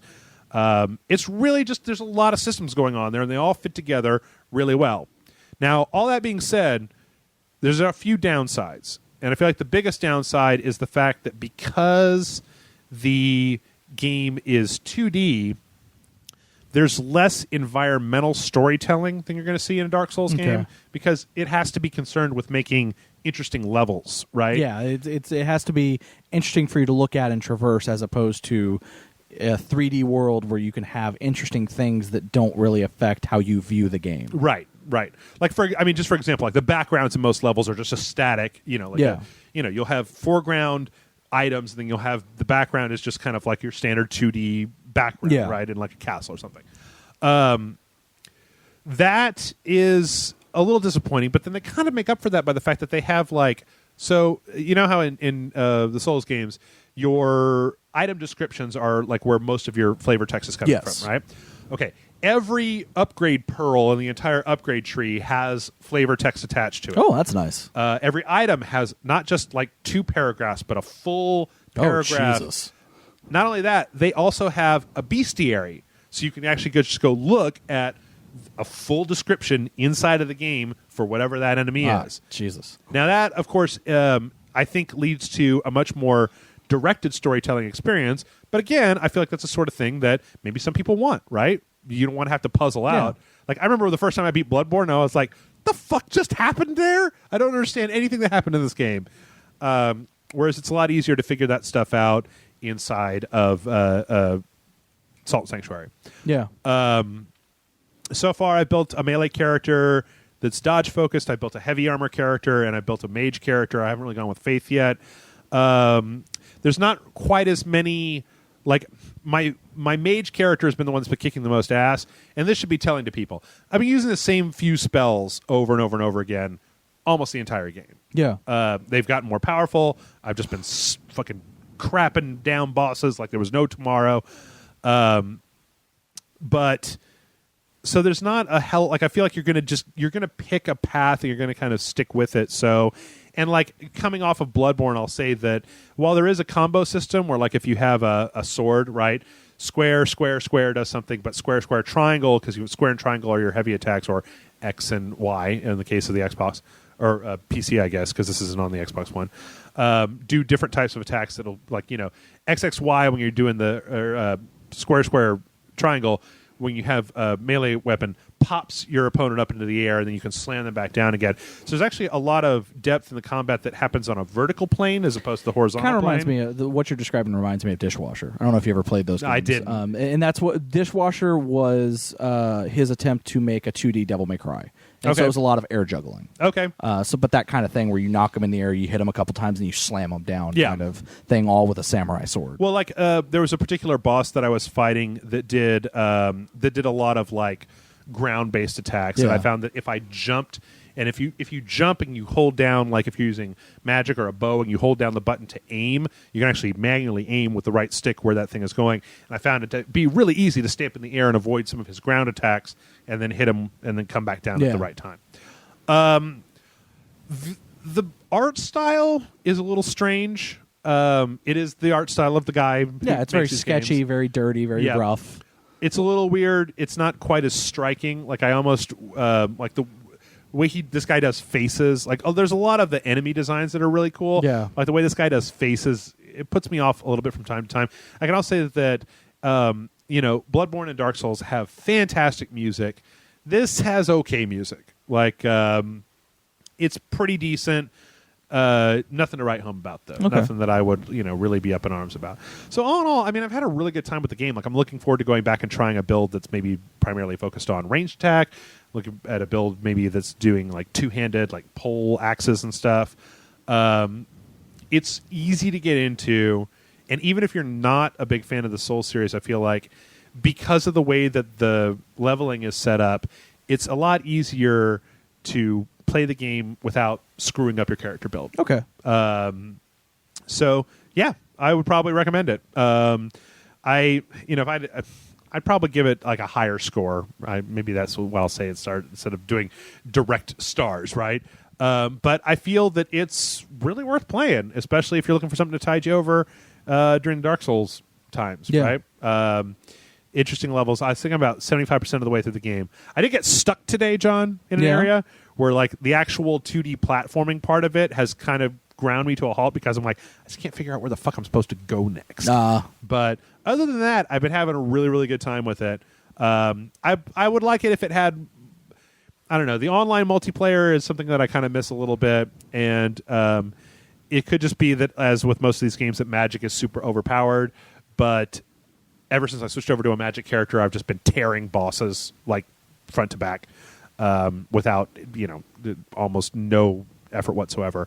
There's not a lot of online information about the game yet. Like I was trying to figure out how to get out of the place where I was stuck, and I couldn't find any like maps or anything. Yeah, because they were pretty the developers were pretty like not forthcoming with information about the game right up until its release. I mean, hell, I didn't even know it was coming out until like a few weeks ago. That was when they released the release date. Yeah, like this week was supposed to be garbage, and then suddenly it's like, hey, Salt and Sanctuary, and another game that'll be coming out on Monday. The video will be coming out on Monday. So anyway, I really enjoyed it, and I think that it's a great place, especially for people. It might even be a great starting place for people who have never played a Souls game because it's a little easier to get into. Pretty cool. All right, with that, let's go ahead and jump on some questions. Our first question comes in from James, who says, "Dear Jeff and John, I'm a longtime gamer. I remember the first time I saw Pong old. Okay. I still like to play video games, but I'm wondering that I don't enjoy some of the games I've bought recently. Far Cry 4, Dying Light, and Far Cry Primal, for example. I've tried to play Bloodborne, but Don, please help me. I just don't have the patience. I love all the Batman games, Dishonored, Witcher 3, and the first Bioshock, and the new Tomb Raider games and Shadow of Mordor. When I try to play, for example, Dying Light, I play for a while, and then I start to feel like I don't give a crap, and I should be doing something else. Now that I look at my list, I think I like to hunt bad guys, but I don't like to be hunted while I'm hunting. Does this make sense to you? I work from home, and sometimes I like to take a break and play Arkham Knight for 30 to 40 minutes to relieve stress.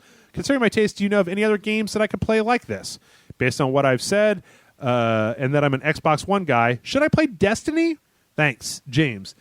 P.S. Jason Murphy is innocent. Not that he's been accused of anything, but it's only a matter of time. James just wants to get on the record of saying Jason Murphy is innocent of all crimes. I don't believe it. Except for the one of making you love him. That's right.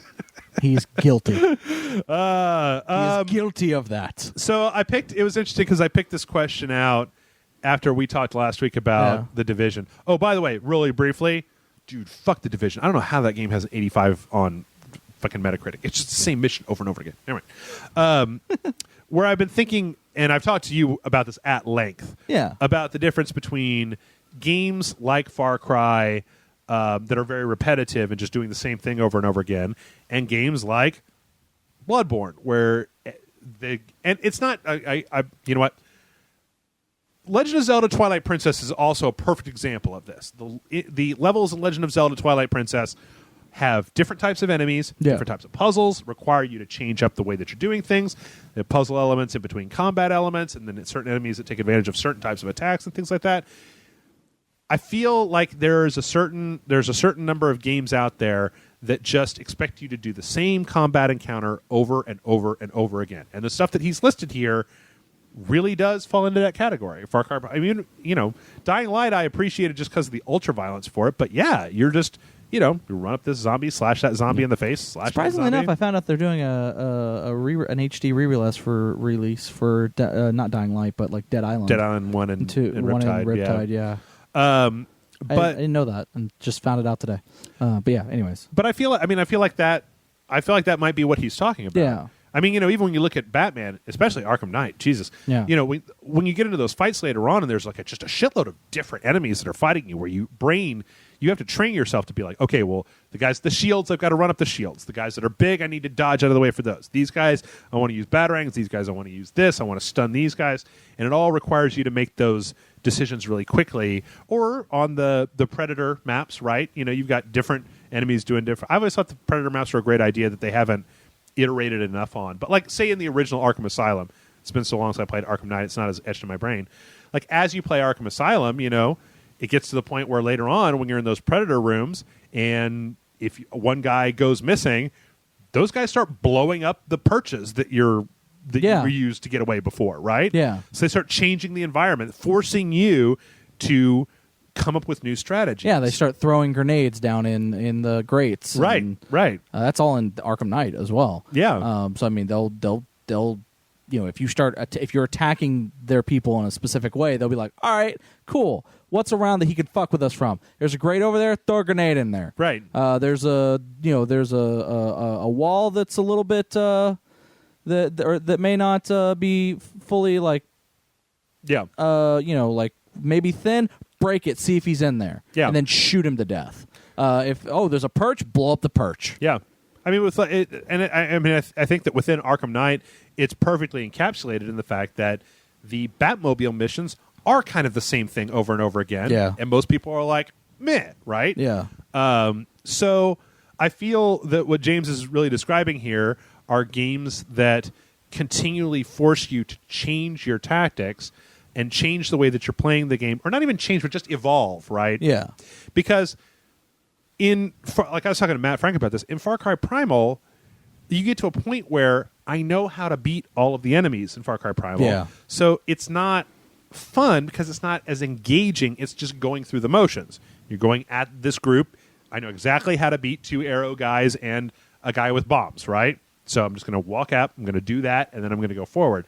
Whereas the best games out there are ones that force you to keep changing things up, which is, I don't know, like he asked if he should play Destiny, and I think that Destiny's kind of between those two extremes. Like, yeah, I mean, they're good at varying things up a little bit. Yeah, but like not a lot, not a super huge amount. Yeah.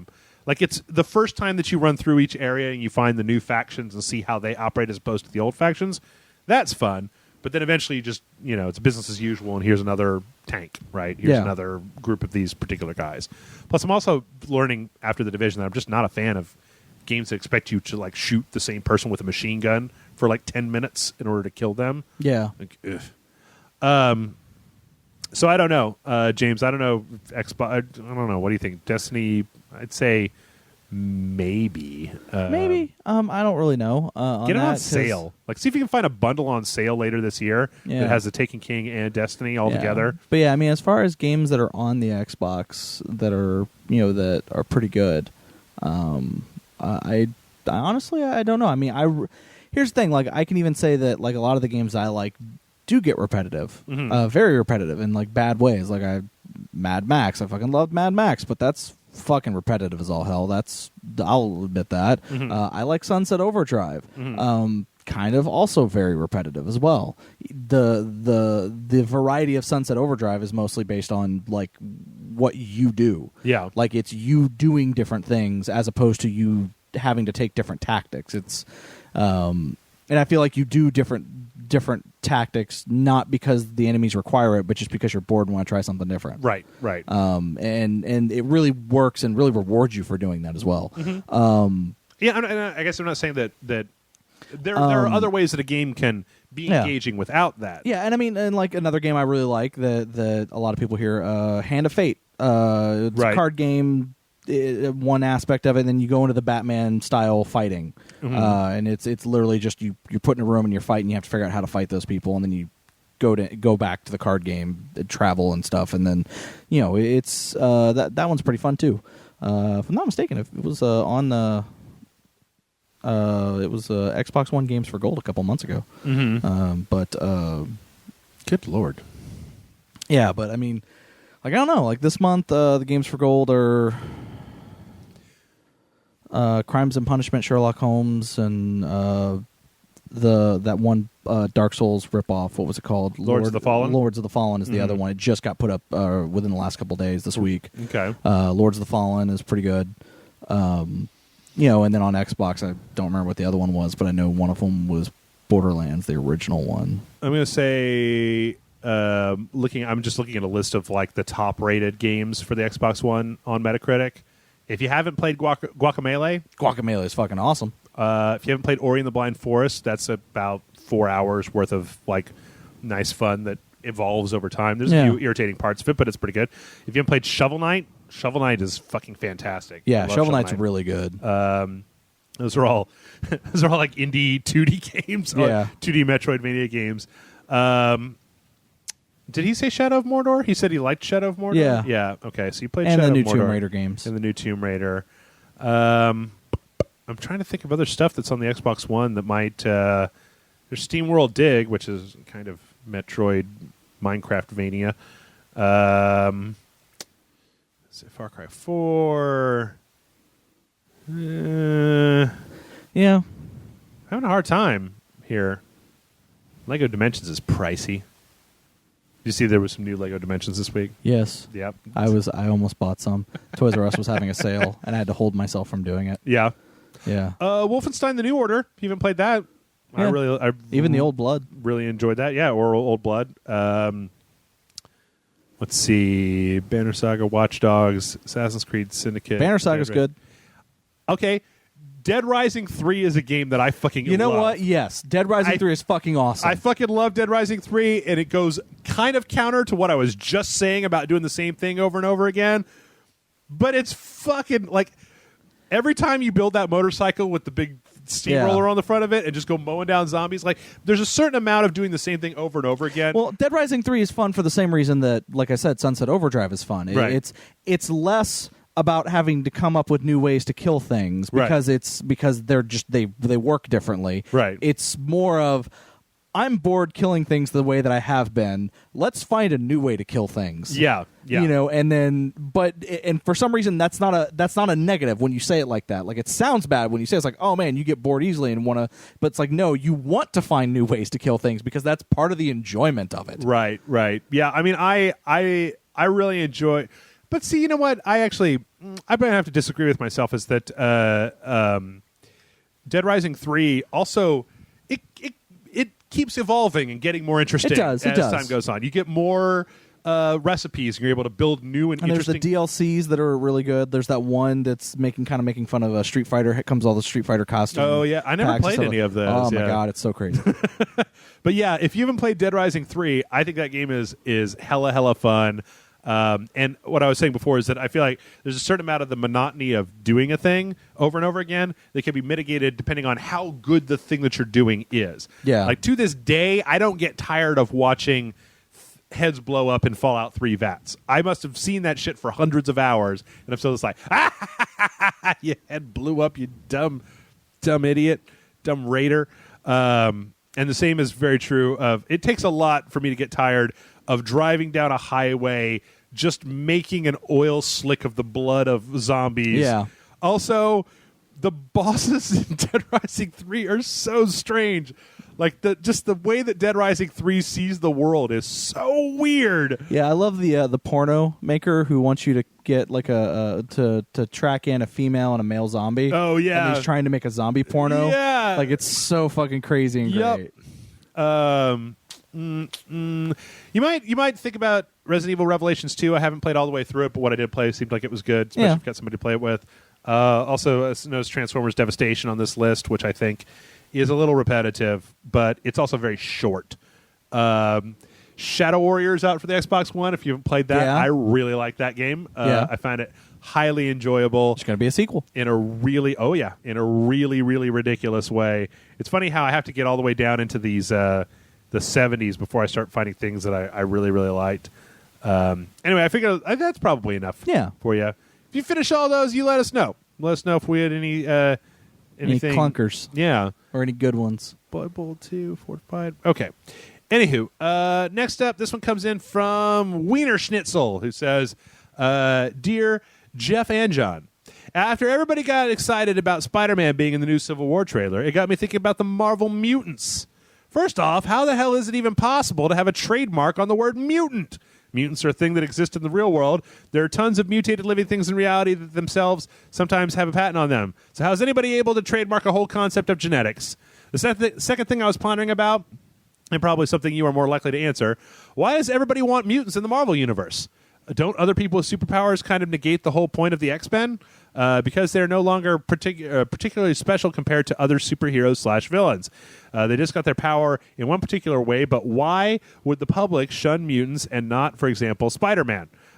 Please understand I'm not a big comic book reader, and I'm seriously interested in the viewpoint of somebody who's more familiar with Marvel comic books. Best regards, and may the empire of Rage Select spread the glory of Doncles for another 1,000 years. A Wiener Schnitzel. I was probably the right person to have on the podcast for this question. Yeah, you were Jason. I feel like just throw Jason. So I can tell you, especially in the Ultimate Comics, they actually dealt with that exact thing a lot. I tell you what, just answer his first question. His first question, which is really easy to answer, right? It's not so much mutants as it is X-Men. It's not so much mutants as it is if you have a superhero movie that takes place in the Marvel universe and you have a character with superpowers that is called a mutant, you are now hugely close to what the X-Men are, or what mutant is in the X-Men universe. Yeah. It's like, if you wanted to... And I can even break that even further, is that in Marvel, you have different editor groups. You have the Avengers editors. Like, there's the Avengers books. And it's all books that are books that have Avengers in the title, or books featuring characters that are members of the Avengers. Right. You have the Spider-Man books, and these are not just Peter Parker Spider-Man. This also includes like Spider-Woman and Spider-Gwen and Spider-Woman and girl or whatnot, or Silk. And then you have the Marvel Knights, which are like Daredevil and like Moon Knight and Punisher and Iron Fist and Luke Cage. Okay. And then you have the X-Men branch, which, according the way they have it written, any character that is a mutant falls under X-Men editorial. Yes. So based on that, the way Marvel sectioned off their own company, and the way their books are labeled, that basically, when they were going bankrupt and started selling the movie rights like crazy, what Fox bought was everything that fell under the X-Men umbrella, which included the term mutant for use with a Marvel character. Sure. So DC could totally release a movie and say, oh, this character's a mutant, because it's DC fucking Comics and no one cares. Right. Marvel cannot. Hey, I care. Well, I'm just saying but I'm saying that DC could do it, and Fox couldn't sue DC because that's it's not the same thing. Yeah. Actually, they probably would have a relatively decent case in court as far as you have a superhero with a power that you've called a mutant. This is it's a brand. The X-Men are a brand. And having said that, if I remember correctly, there was a TV show a while back. That was I forget what it was called, but it was a TV show that was basically it was a blatant fucking ripoff of the X-Men, and they used the term mutants and things like that, and sure enough, Fox went after them, but the show was good enough that Fox went, all right, we own you now. You now are owned by us. Right. We're gonna let you keep doing what you're doing, but we now own you. Yeah. Kind of thing. So it's not so much that the term mutant is trademarked. It's sort of like the concept. It's the concept that the term mutant is used on. Right. Now, as far as the second one goes, in the comics, they actually have done the thing of why characters like Captain America, who got powers from the Super Soldier program, or Spider-Man, who they don't know how he got his powers, but he's a superpowered being. John, he was bitten by a radioactive not spider? Public knowledge by the public in the Marvel Universe.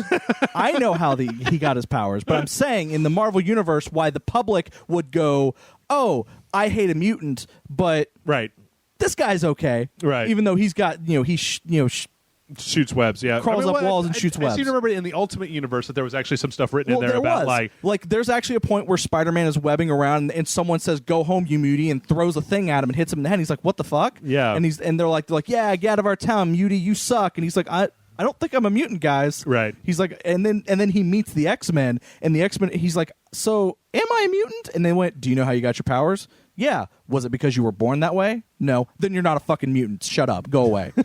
Stop being offensive." And it was just kind of one of those things where, mind you, that wasn't the end of it, but there was the whole thing where the public did perceive... the shortest comic I've ever read. Yeah. It's like, did you get your best to say, go the fuck away? All right, cool, 3 pages. No, I'm just saying, but it's one of those things where they actually did that, where the public in the Marvel Universe didn't see mutant and non-mutant. They just saw superpowered people. Sure. And... they had some that the government said were okay, which the public was okay with because the government said, "Oh no, we gave these people their powers. Right. They are not, they weren't born this way." And then you have people that were born with powers that it's like, "Hey, we can't vet those people. They're walking, they have the power to destroy worlds." And they didn't choose that. Right. They didn't get picked by someone who knows better. They were just given that ability. Some of them can't even control their powers. Yeah. They have no training. Yeah. Oh, well, they're that's the reason that they're hated. Sure. Is because they didn't choose the way they are. Whereas someone like Captain America joined the Super Soldier program. Sure. Someone like Iron Man went out of his way to build a suit of armor. Right. They chose to have these abilities and these powers. And mind you, and then you have people like the Hulk who are hated, but because he didn't choose that, but he's also a menace. He's someone who didn't choose his powers, but Hulk smash. Yeah, but Hulk smash anyways. Yeah. Black Panther is looked up on because he's a monarch who knows how to use. Does he have powers? Sort of, yeah. He has, but he has some enhanced strength and speed. Is it part of the suit? Agility? Is the suit part no, of it as well? it's also him a little bit. Oh, okay. I don't know. It's kind of a weird thing. Like I'm not going to go into it. But anyway, so it's like that's kind of why it's looked at differently. So mutants are, and Marvel is turning Inhumans into the new mutants as essentially. Right. So now people treat Inhumans and mutants the same way. And Inhumans don't like mutants. Mutants don't like Inhumans in the comics because the Terrigen Mist actually kills mutants. Sure. As opposed to if you're a human and you don't have the Inhuman DNA in you and you breathe the Terrigen Mist, nothing happens. Right. If you breathe the Terrigen Mists and you have Inhuman DNA in you, you become an Inhuman. Okay. If you're a mutant, you fucking die. Yeah. Gross. So it's one of those things where mutants are like, well, what the fuck? They're killing us off, and stuff like that. Even though, so there's this whole thing going on. Inhumans are now kind of the new mutant of the Marvel universe. Sure. And there's some elements of that of where people are hating them both, like not really understanding what the difference between the two are. Mm-hmm. So it's very interesting in the comics. I think there's a lot of good stuff there. I think that as far as the question goes, specifically about why do people want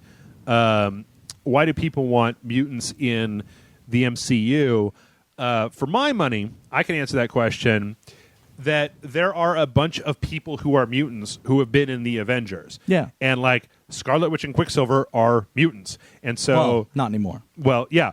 But see, then they have to go out of their way to do this whole like enhanced thing, which brings up a bunch of other kind of crazy questions. Well, they're in the comics, they're Inhumans. Oh, well. It turns out they're not mutants, they're actually Inhumans. What?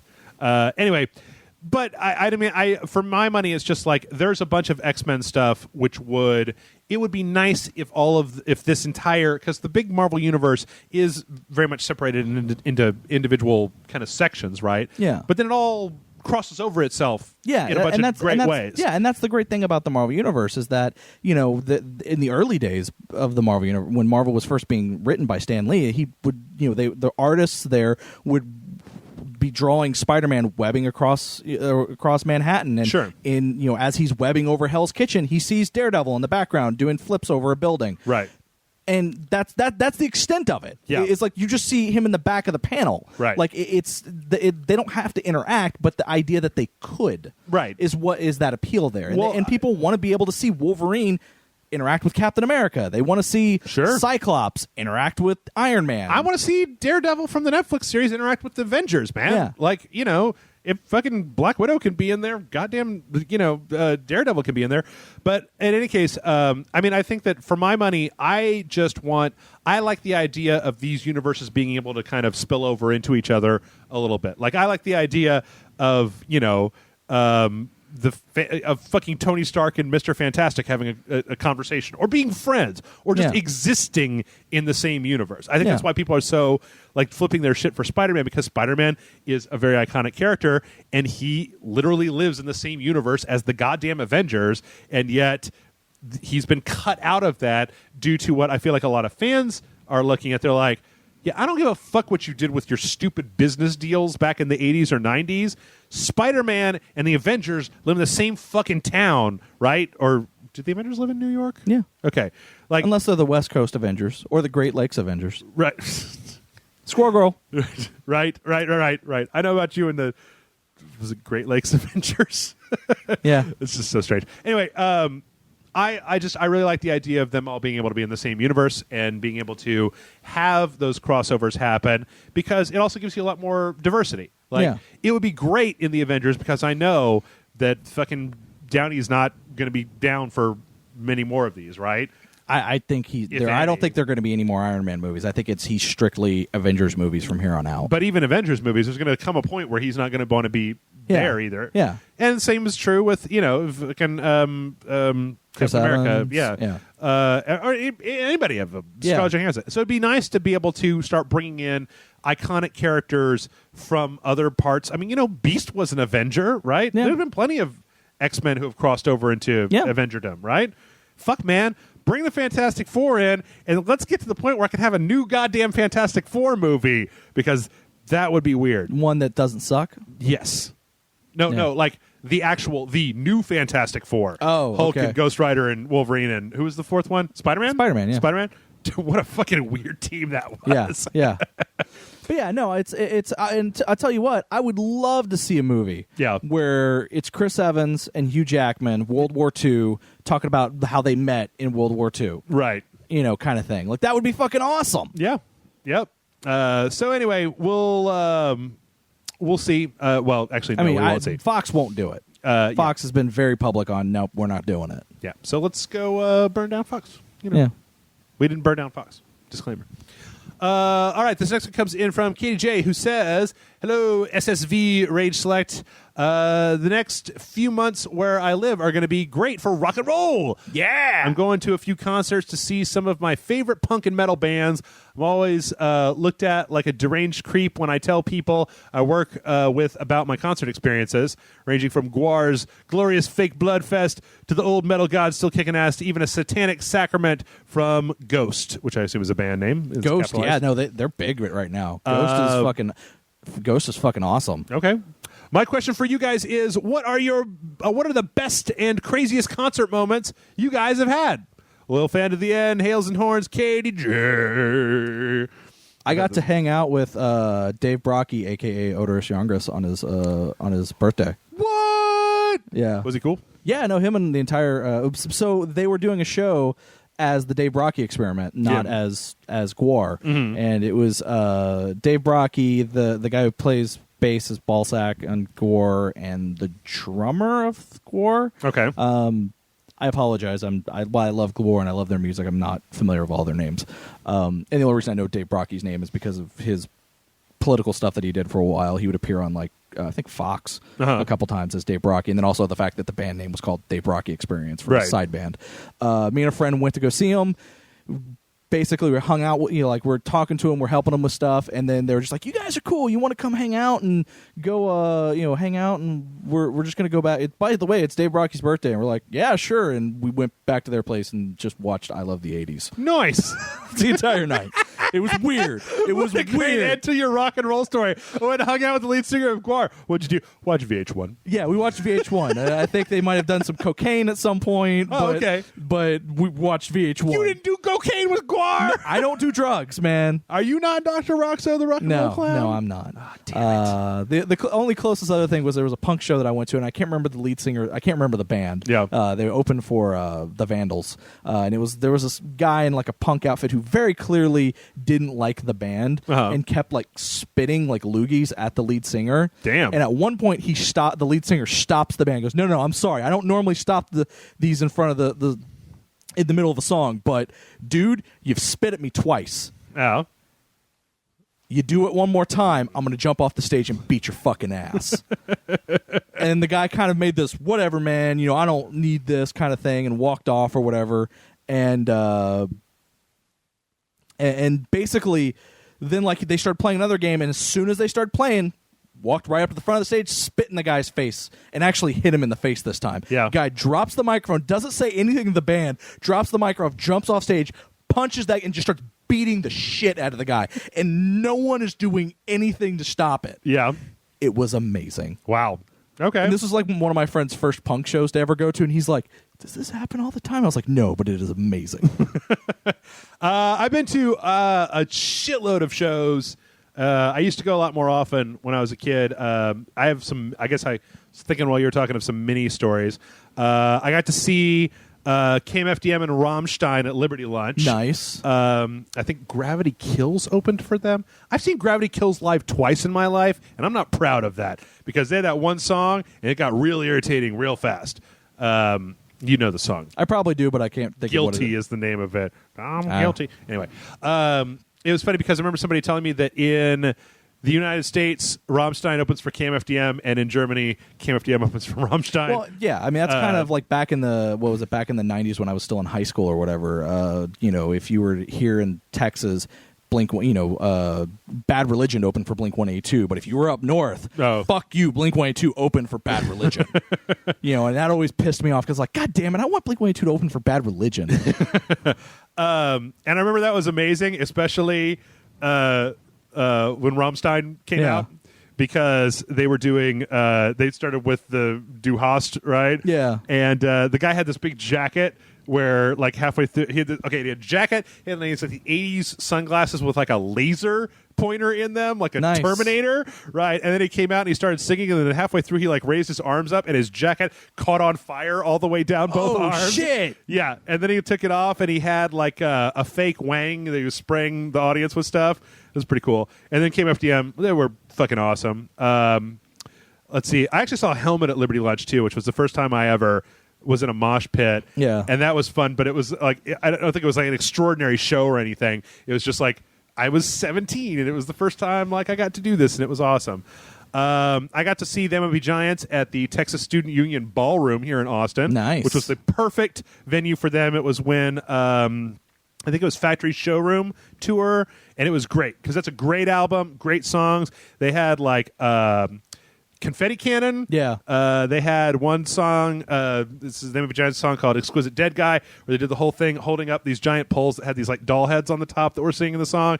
That was the first time I ever experienced the MIP Giants conga line that happens at the end of just about every one of their concerts. Nice. I don't know if you've ever been No, I haven't. to the MIP Giants concert, but it's great because for the last number, there's a bunch of times where they'll start playing conga, and John will go up and he's like, everybody conga. Dun, dun, dun, dun, dun, dun. And everybody like titters a little bit, and then he comes back up and he's like, I'm not fucking kidding. And then like usually a giant conga line just breaks out. Also, if you've never been to a MLB Giants show, people don't mosh, people don't dance, people jump up and down in time with the music. Yeah. That's what they do. I don't understand if it's a thing that happens at other concerts. Sometimes. But depends on the band. Seems to happen. I really need to see if there's still tickets left, because they're coming at the end of the month to Stubbs to play Flood from start to finish, and I love Flood. I've talked about a bunch of these. I had a whole thing with Nick where I talked about my David Bowie concert experience. That was great. I saw Guitar Wolf at Beerland. Nice. That was fucking awesome. They kept playing even after the management turned on all the lights and turned off power to their amps. They didn't give a fuck because they were climbing the stage. That was before Bass Wolf died, when they were just like super high all the time. So yeah, I mean, I've seen a bunch of concerts. Yeah, I'm trying to think of. I got to see Portishead live. That was one that I really liked. One time I went to the this really filthy, disgusting bar here in town called Elysium to see Pigface. I think it was for like that. It's Pigface and They Might Be Giants are the bands that I've seen the most out of my lifetime. And a local band called 8.5 Souvenirs that doesn't exist anymore. Yeah, I think the two bands I've probably seen the most are Less Than Jake. Yeah. And it's a tie between MXPX and Masked Intruder. Okay. But yeah, when they played on Thanksgiving. Went to my friend's house, had deep fried turkey for the first time. My family wasn't in town. My friend was like, "Come have Thanksgiving with my family." I was like, "All right." Had a shitload of food. I was like, "This is great. I got to go home and take a nap. I'm really tired. I got to go to this concert later." So I ate all this Thanksgiving food. I went home. I went and took a nap, and then I woke up from that nap, and I was like, "Shit!" And I got in the shower, and I showered, and I got my car, and I drove down, and I was standing there, and I think My Life with the Thrill Kill Cult opened for them, like they tend to do. Yeah. And they played, and then Pigface came on, and I realized right about when Pigface came on that I was going to have to poop in the worst toilet that sucks. in all of Austin. That sucks. The only good thing about it was that Pigface just came on, so we're talking about stall with no door that is inches from a urinal. Yeah. Somebody comes in there, I'm just going to have to be like, I'm pooping. On the other hand, I just finished a full Thanksgiving lunch/dinner. There was no way that I was going to wait or leave or do anything else. So that was a very harrowing experience. Yeah. There also used to be a pirate glam rock band in this town that my roommate was really into that I saw a bunch of times. I vaguely remember hearing about a pirate glam rock band. God, they were good. Also, the Stummies, which I haven't seen in a while. Yeah, Stummies are great. They're like a. Actually, I take it back. I lied. Another band that I've probably seen more than MXPX and Masked Intruder is 30 Foot Fall. Okay. That's a local Houston band that I fucking love. They're great. The Stummies play. They're like a super group made up of a bunch of different groups. Yeah. And I think they play a little bit more often now, but they used to only play on New Year's Eve.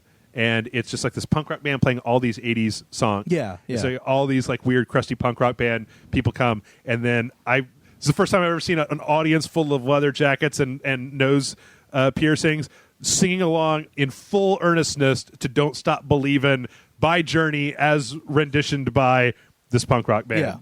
Yeah. Also, Kayla and I went to go see there's too many bands. Yeah, there's a lot. We've been to a lot of. Cut it off. We've been to a lot of concerts and a lot of good memories. A lot of good things happened. Too many to we could do our own podcast. Yeah, you got to stay on me though, because I really want to go see the movie Giants. I'm willing to pay to get other people to go with me. Yeah, it's been a long time since I've seen. Hey, we're if you're willing to buy tickets, Amanda and I will be there. Let me see how much tickets are. This next one comes in from Euro Salamander, who says, "Greetings and salutations, Jeff and John. Hey, longtime fan since the Loading Bar days and loyal Patreon subscriber. This is my first time writing the show. You are awesome. My question regards something of a trend in video games that I find frankly baffling, and I would like your opinions on. The phenomenon I'm talking about is that when a video game has multiple races that you can choose from, your character, or you choose for your character, sometimes one or even several of the races consist of nothing but beautiful, near-human or human-like females with no males of the race anywhere in sight. The Asian RPG games like Final Fantasy are maybe the biggest perpetrators of this, but even Mass Effect did it with the Asari. I was just wondering, do you guys have any opinions on this? And if yes, what are they? Best regards, one of your Swedish fans, Euro Salamander. And he asked about the gameplay from System Shock, so we already talked about that. It's funny because I guess I'd thought about this before, but never why? Yeah. Like in, what was it, in Final Fantasy 11, I guess, there was the one race that was just like the cat ladies. Yeah, the bunny ladies or cat ladies or whatever they were. I mean, I think that we do see the male variant of Fran's race in Final Fantasy 12 eventually. Boy, I don't know. But anyway, I don't know. Maybe they tend to find that, like, especially for MMOs or things like that, that there's just like a disproportionately high number of people who just pick the lady cat girl, right? Yeah. And then when they go to make their next game, they're like, do we really even need to do all the testing to put in the dude cat girls because nobody plays as the dude cat girl cat dudes as the cat dudes and not the cat ladies? I don't know. Did we ever in Mass Effect see a female Krogan? Yes. How many though? One. Just one. Yeah. So like the DLC for 3 or yeah. Look, you have to protect one of them in 2, I think. Actually, I don't think in 2. Yeah, because I want to say it's either 2 or 3. Okay. Yeah, it's either 2 or 3. I think it's a 3 because Grant and I just got done playing. You go to Solist, Morden's home planet, or that may not be Solist. I don't know why I said that, but Morden's race. Solist. And there's it's basically if you're. I think it's in 3. Yeah, it's in 3 because if Morden's alive, Morden's the one you're working with. He's the one trying to figure out how to fix the thing that he fucked up. The genophage. And he finds a female that can procreate. He basically fixes it with one Krogan female. Right. And you have to protect the Krogan female. Right. Yeah. As far as how I feel about it, I don't know. I mean, I guess I just kind of feel like it's a stylistic choice. Yeah. Like I thought the Asari in Mass Effect were really interesting because they are all ladies, but then they had a story, or they had a like an interesting reproductive cycle, right? Yes. Asaris can mate with anybody, but all they give birth to are female Asaris. They can mate with anybody. So I thought that was interesting. I guess I don't really mind if, especially as far as aliens go, if your gender variant is, if you have one option for a gender variant that is not binary, that is just singular. Like I don't know if there would be, I don't know. I mean, I guess more choice is always better, but if you've got a reason to do it, I just can't fathom the reason of why in Final Fantasy they did that, because even like the big. I mean, but even if you look at Mass Effect, like that's not the Asari. While yes, they are a race, they are not a race that you can choose to be in the game. Yeah, true. Yeah, you can romance Liara, but they're not. Yeah, they're not. Yeah, you can't be an Asari. Yeah, I'm trying to think of other games though where where the same thing. I mean, I think he's right when he says that, or I don't know, you're a salamander. Could be right about. Mostly happening in Japanese games. I feel like there'll be a class that's only a bunch of ladies, which could quite possibly also just be attributed to fan service, or the developers wanted a good-looking race of bunny ladies, and so they made them. I agree. Are there bunny dudes? I don't think there are. I don't remember seeing any. Yeah, because in Tactics, all of the bunnies are ladies, and then the lizard guys are like all dudes, right? Yeah. I want to say you're right. Yes. I could be totally wrong about that. Maybe. I don't know. I don't know. Like I guess here's the thing is, if you put me to the question of like, would I rather have bunny ladies and bunny dudes and no lizard dudes, or just bunny ladies and then just lizard dudes? I'd rather have more variety, if that's what it takes. Yeah. So I get that.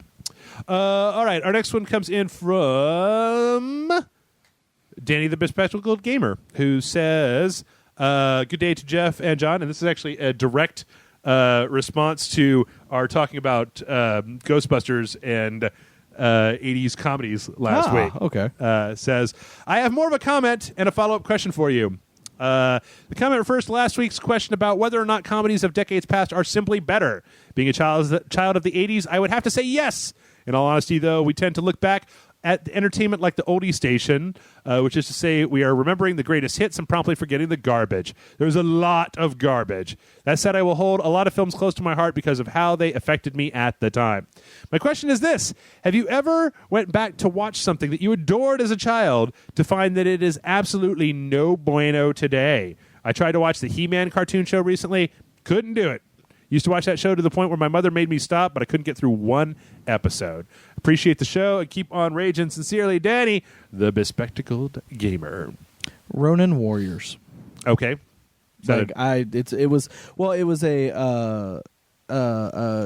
It was basically kind of like the Voltron thing, where they took a Japanese cartoon, Robotech or Voltron thing, where they took a Japanese cartoon and then redubbed it, changed the storyline a little bit, maybe even re-edited some of the episodes to fit the narrative they wanted to display, change genders of certain characters, so on and so forth. And I loved that cartoon, like growing up. Yeah. Like I thought it was fucking awesome. I thought the toys were cool. It came out on DVD. I bought the entire series. Didn't even think about it. Bought the entire series, and it was cool because it had the original Japanese versions as well. Like it was on a flip disc. So you had on one side you had the English version of Ronin Warriors, and then on the other side was the subtitled Japanese unedited. Show. Was it one of those cartoons where the Japanese version is actually like ridiculously violent, and then they just took all the and like some out? Characters are like like in the American version, one character is just it's female, and in the Japanese version, it's a really androgynous male. Oh, okay. Kind of thing. Like there's like relationships between characters. There's a whole character that is a bad guy and stays a bad guy throughout the entire series, but somehow the way they edit it in the American version, he becomes a good guy at some point. Like it's really weird. I popped it in, was like, okay, let's watch. This is awesome. And I'm just like, man, this is fucking terrible. Yeah. This is goddamn terrible. And I was like, well, let's see how the Japanese is. The Japanese show is actually pretty awesome. And I was like, oh, okay, well, I have, you know, you don't fully regret. Yeah, I don't fully regret because the Japanese version is actually pretty badass. Right. But yeah, no, there are some things, like, I mean, even looking back on it, like Robotech. I love Robotech. I still love Robotech to death. There's some moments in Robotech that make me cringe. I think a lot of Saturday morning cartoons just don't hold up. I honestly do. I mean, I think that even, you know, the Thundercats, Silverhawks, like, those are great shows, and I liked them. I think I tried to watch, like, one episode of Thundercats a while back, and I was just like, you know what? I got about halfway through it, I was like, I would like my good memories of this show to remain, so I'm just going to go ahead and turn this off. Trying to think of like old movies and TV shows that I did that with. I mean, I know there's some things that, I mean, fuck. I mean, I can say like Double Dragon, for example. I loved that movie when it came out. Sure. Unabashedly, like, this is a great movie. Sure. And then I watched it more recently, and I was like, oh no, it's a terrible movie, but I love it for how terrible it is. Yeah. Like it's like I have a completely different appreciation of it, but I recognize it's a fucking terrible movie now. You know, I honestly think that, like, in the day and age that we live, I don't go back to watch stuff as much as I used to. Like, I think that's a thing. It's just kind of a testament to the number of things that we have on streaming and the number of new things that are coming out every single day. Yeah. Is that it used to be that it would just be like, well, let's pop in, you know, this movie and watch it. And now it's like, well, fuck, man, there's just like a shit ton of movies out there that I'd like to watch. I can say that I've been really, oh man, it pains me so much to say this. I've talked about it a few times before. I really, really, really loved Farscape when it came out. Yeah. The last time I went to go try to watch through it, I was like, I think the bar for TV has really been raised to the point where it has. It's a little harder for me to watch the goofy parts of Farscape as it used to be. I actually think it's interesting because, you know, Amanda started watching Farscape a little while back. Oh. And, yeah. And she loves it. She thinks it's great. And as someone who had never watched it before. Right. And even me going back and watching, I'm like, wow, there's a lot more goofy stuff than I remember. Yeah. But the thing is that as we started, because she was marathoning through them like hardcore, like she got to like season 3. Yeah. Like within like matter of days, like kind of thing. And like, so I'm only watching episodes like sporadically here and there because I've already seen the entire series. Sure. And then as she gets, it starts, a lot of that goofy stuff kind of starts to disappear from the show. Yeah. And it starts to be the show that I remember. And it's like, okay, it took because you don't think about it when you're watching it for the first time because you're watching it for the first time. Right. But when you go back, it's like, oh yeah, it's a little goofy or a little weird here. But then eventually it becomes the show that you remember being so awesome. Yeah. So I don't know. I'm trying to think. I mean, I'm just trying to think of stuff that Babylon 5 is the same way. I can't do Babylon 5. I really want to. I really do. It just looks so crappy. Like, it's just so craptastic. Oh, the Amiga graphics? Oh, my God. It looks so crappy. Even the sets, I'm just like, everything is just hurting my brain with how 90s it is. I don't know. To be honest, like I said, I just don't think I go back and watch stuff as much anymore. Yeah, like, I remember when I was younger, you know, being hungover on Saturday afternoons and just watching Xena Warrior Princess. I don't know if I want to go back and watch Xena Warrior Princess. It might be fucking terrible, and I might not like it. So yeah, I mean, I watch a lot of older stuff. Like I will go back. Like I own like the first couple of seasons, 2 or 3 seasons of MacGyver on DVD that I've gone back and watched, and because I got bored and just started buying season sets of MacGyver because I was like, why the fuck not? This is before Netflix did streaming, and it was not really a big thing. And then I was like, fuck it, I'll just watch MacGyver. And then, you know, Netflix now has all of MacGyver on it, so I was like, I don't even need to buy the DVDs anymore. Yeah, you got to remember what Netflix or what life was like before Netflix streaming. Yeah, because, so yeah, you know, but I mean, it's like I can't really think of anything off the top of my head. I know there is stuff that I fucking loved, and then like when I was younger, and then like I came back to later, and I'm like, ooh, this is not as good as I remember it. Yeah, I think the other thing that may be happening with me is that I may just like straight up I may have just shoved all the things, like half of the things that I like out of my head from when I was a kid. Like I'm trying to think of like what did I watch when I was a kid? And I'm like, well, it's like Mr. Belvedere, Just the 10 of Us, like, you know, Full House and stuff like that. It's like, but I don't think I ever thought those were good shows. Yeah, so I was like, this is a fucking terrible show. It's like what was it? Grant posted something on Facebook that actually reminded me of a show I used to watch when I was a kid, and it's a show that it's like I recognize it's a fucking terrible show. Right. Hammerman. Which, for anyone who doesn't know what that is, it's MC Hammer's cartoon show for kids, in which he is a regular person, not a musician. Right. His uncle or his grandfather is James Brown. Okay. Who gives him these magical talking shoes talking shoes with eyeballs and faces and lips and shit. Yep.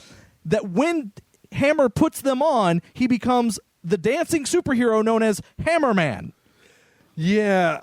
For whatever reason, that story reminded me of the Teen Wolf cartoon and how terrible that was. Yeah, the Back to the Future cartoon was pretty fucking terrible. You know what I really like to do is go back and see if, like, here's the thing. Like, I liked Galaxy High when I was a kid. Galaxy High was fucking awesome.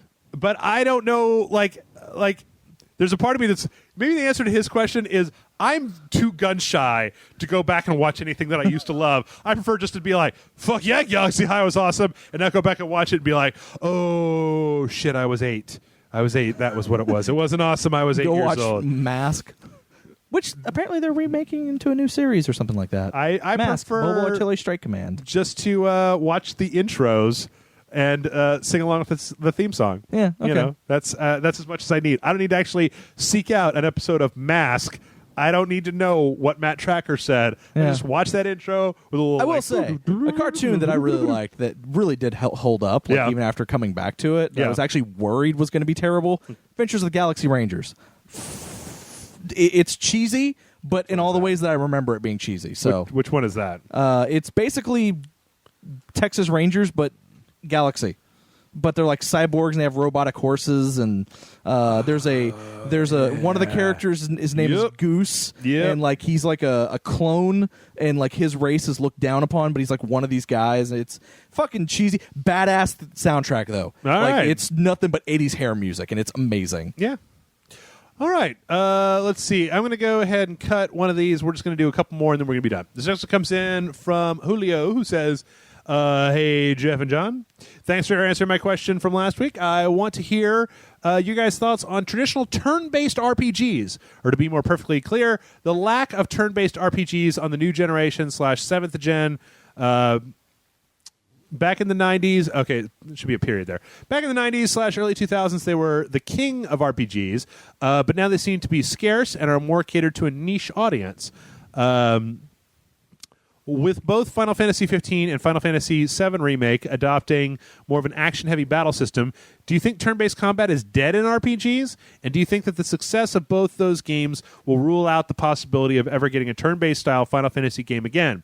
I don't personally mind it because I really don't like turn-based combat, but I know you do, Jeff. Personally like the style. Thanks for all the content, Julio. What are your before we start here? Let's weigh in on. What do you think about turn-based? I don't mind them. Yeah. I mean, I think it really matters more on like I think there is a place for it. Yeah. You know, whether it be, I mean, but to me it feels like they didn't really go away or start to disappear. They evolved. They changed a little bit. Like you see a lot more tactical turn-based RPGs. Yeah, but that's a different style. It is a little bit of different fully style. Different style. Not 100%, but yes. I mean, that's one different. Again, this is an evolution of it. Right. Like it's not the same thing, no, but it's evolved a little bit differently. And there are other games that are like that. But I mean, I don't know. It's just I feel like the market for it, like people don't want to sit and wait. So they maybe I mean, and like I said, I think it is a little bit of tastes and times have changed. They're still there. Like you can still find turn-based RPGs, and I think the ones that use it well are really good. Yeah. And I don't think they'll ever go away completely. But I don't see a game like Final Fantasy VII. Yeah. If that game were released, like if it was not released in the past and it was released today with today's graphics, the way it was made then, I don't think it would do as well. I don't think it would reach the height of popularity that Final Fantasy got. if it was released now, if everything had evolved the same way and the game was just not released back then, and it was just released now. However, back then it was at a time when that was it. There was no other way to do that. You know what? I'm just while you were talking, what I was doing was running down in my head all the games that all the Final Fantasy games that Square has put out since the last people on one side, people on the other side. Yeah, which is 10, right? Yeah. And for the most part, I feel like those battle systems have been not well received. No. I mean, you've got 11 and 14 are out because those are both MMOs, and they both have an MMO system. 11 was so fucking complicated. You had to write your own macros just to play it, which I feel like was interesting once you got into it, but a bad idea. 12, you were just kind of programming the game to play itself, which I feel is so radically in the opposite direction that it's like almost like they didn't understand what the fuck they were doing. Yeah. Because it's like, pushing attack. That guy, that's a more direct way of directing somebody to do things as opposed to like, well, if beast and not on fire, then, use attack until below 50%. I mean, like setting up these weird, logic chains. I never really understood why, because the best result that you could get out of those logic chains are, well, now the game plays itself. And what the fuck fun is that? Like, you want to have some interaction. Yeah. And then you look at Final Fantasy 13. I feel like a lot of people fucking hate Final Fantasy 13 because of the lack of hands-on that you have, where you're just setting up, again, like a program and then switching between these upper-tier tactics. I probably didn't dislike it as much as a lot of people did, but yeah, still. But then, if I'm not mistaken, I thought Final Fantasy 13-2 actually was that style of combat, where it's you're on one side, so I don't know, and they're on the other side, and you're picking stuff, or close to it, like more of a direct interaction. And then, of course, I honestly, I don't know. I think it's a fairly elegant system to me. When it's done right, to me, the turn-based. Well, it's a great way to start, and it's a lot to me like a 2D platformer. And the way that I mean that is that the experience that most people have of interacting with video games means that you can hand my sister a controller and a 2D platformer, and she's going to inherently understand the rules of that world. Jump, run, holes, jump on these platforms to get up, right? The turn-based system in Final Fantasy is a great and elegant starting place where you don't have to explain to people things. You go, they go. You go, they go. You go, they go. That's really easy for anybody. It's almost based on like fucking like a war or like almost like a poker game, or something like that. You understand taking turns with the other person, whereas all these other systems are just like, I feel like Square wants to iterate. They saw the MMO systems, the real-time MMO systems, take over because there was that time, I'm so glad that I hope we're coming out of, where even single-player games like Xenoblade Chronicles were aping an MMO system. And it's just like, dude, fuck you. This only works when it's a bunch of other people. It doesn't work for me as a single player because it's a very loose system that doesn't work as well when it's like you can tighten that system up when it's me by myself. I don't think we're ever going to come back to it.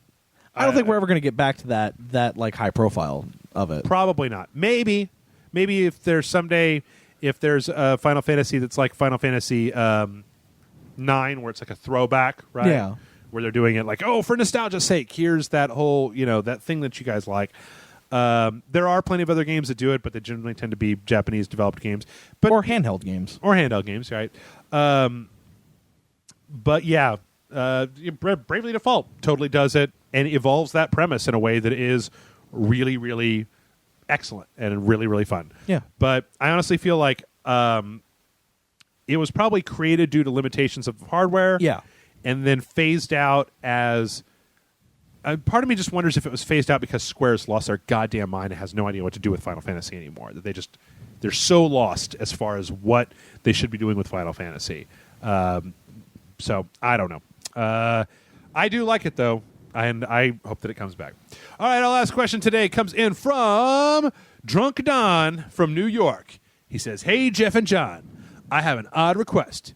You always talk about Taco Bell, and I've never been to Taco Bell before. What do you recommend I get? I like it spicy. Also get a sponsorship from them. Drunk Don from New York." So, first-time Taco Bell goer, what do you think, John? Get a taco. God damn it, motherfucker! Get a crunchy taco. Get a Mexican pizza. Mexican pizzas. There's a combo that's a Mexican pizza and 2 taco supremes. It's pretty good. I definitely recommend that. There's We'll go with Doritos Locos Tacos. Yeah, Doritos Locos Tacos are always good. Grilled stuffed burrito is an interesting thing. It's a little pricey, but it's probably worth it. Nachos Bel Grande are always... I'm not big into spicy. They have a chicken burrito that has like shredded spicy chicken in it. It's pretty good. I really like their chicken quesadillas. That's just me, though. Yeah. So I'm weird. Let's see. Nachos Bel Grande. You try an enchilada if you like. It's not especially spicy, but yeah. Stay away from the quesalupa. Okay, yeah. I don't like the quesalupa. Have you had one yet? No. I need somebody to come on here and fight with me about the quesalupa. I'm a very picky eater, and that has a bunch of stuff in it that I don't want to tell them not to put in it. Right. Because I feel like it's too much. So I'm a very picky eater. Yeah. So my menu of Taco Bell is actually very limited. Uh-huh.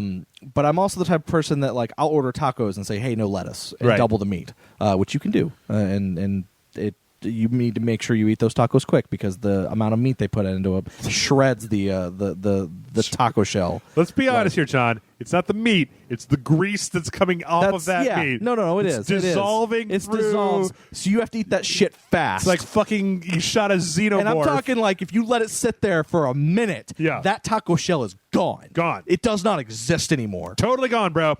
So, but. Anyway, so I'm very like I tend to look for items that don't have a lot of ingredients in them. Yeah. Or if it does have a lot of ingredients, like I have to look for stuff. I try to make it not complicated because I always feel like if I make it too complicated, they'll all get pissed off at me. Yeah. That's just the way I am, though. I'm trying to think of some other stuff. I've actually pulled up Taco Bell's website because #cheese. Fuck that, man. Let's see. The cheesy gordita crunch is interesting. They wrap a gordita with cheese around a taco. These are Doritos Locos tacos. I can sometimes get a double-decker taco, which is essentially just a taco with a bean burrito wrapped around the outside of it. Yeah. It's pretty crazy. Quesarito, pretty good. Smothered burrito, pretty good. Yeah, I can't just say everything on the menu. I like their loaded grillers. Yeah. I like the beefy nacho loaded grillers. But Crunchwrap Supreme ain't bad. But, beefy nacho loaded grillers are literally just the meat, cheese, and Fritos. Okay. Like, that's all it is. You know what, dude? You know what? John, you're wasted. We're making this really complicated. Fucking go order anything. Yeah. It's all the same 4 ingredients it really is. put into a bunch of different things, right? Like maybe choose between the Baja sauce and one of the other sauces. Chicken or steak. Really, that's all you got. Chicken, steak, ground beef, crunchy, soft, beans, cheese, maybe some vegetables if you're feeling lucky. Put some hot sauce on it. Doesn't really matter. You just literally go up to Taco Bell and give me 5 things, put it in a bowl, bang it up with a hammer, put some hot sauce on top of it. It's going to taste exactly the same. Doesn't matter. So there you go, Don. It don't matter. It's the answer. Order whatevskis and you'll be fine. Just get some of their Enfuego sauce or whatever it's called, the super hot sauce, put it on top, and you'll be good to go. Yeah. And with that, we've managed to end directly on Taco Bell. What more need to be said? This podcast is done. We're done. So if you have questions, send them into mail@rageslite.com. We did get a lot of questions this week, but we did kind of go over on a few things. So, hey, if you want to, we didn't answer your question, maybe send it a second time. Or just talk like you're from New York, whatever. I got to brush up on my English accent so that I can fool you into thinking that I'm Nick next week. Oh, God, I've got to warn Nick. This podcast, I got to warn Nick. Nick, watch it. John's coming.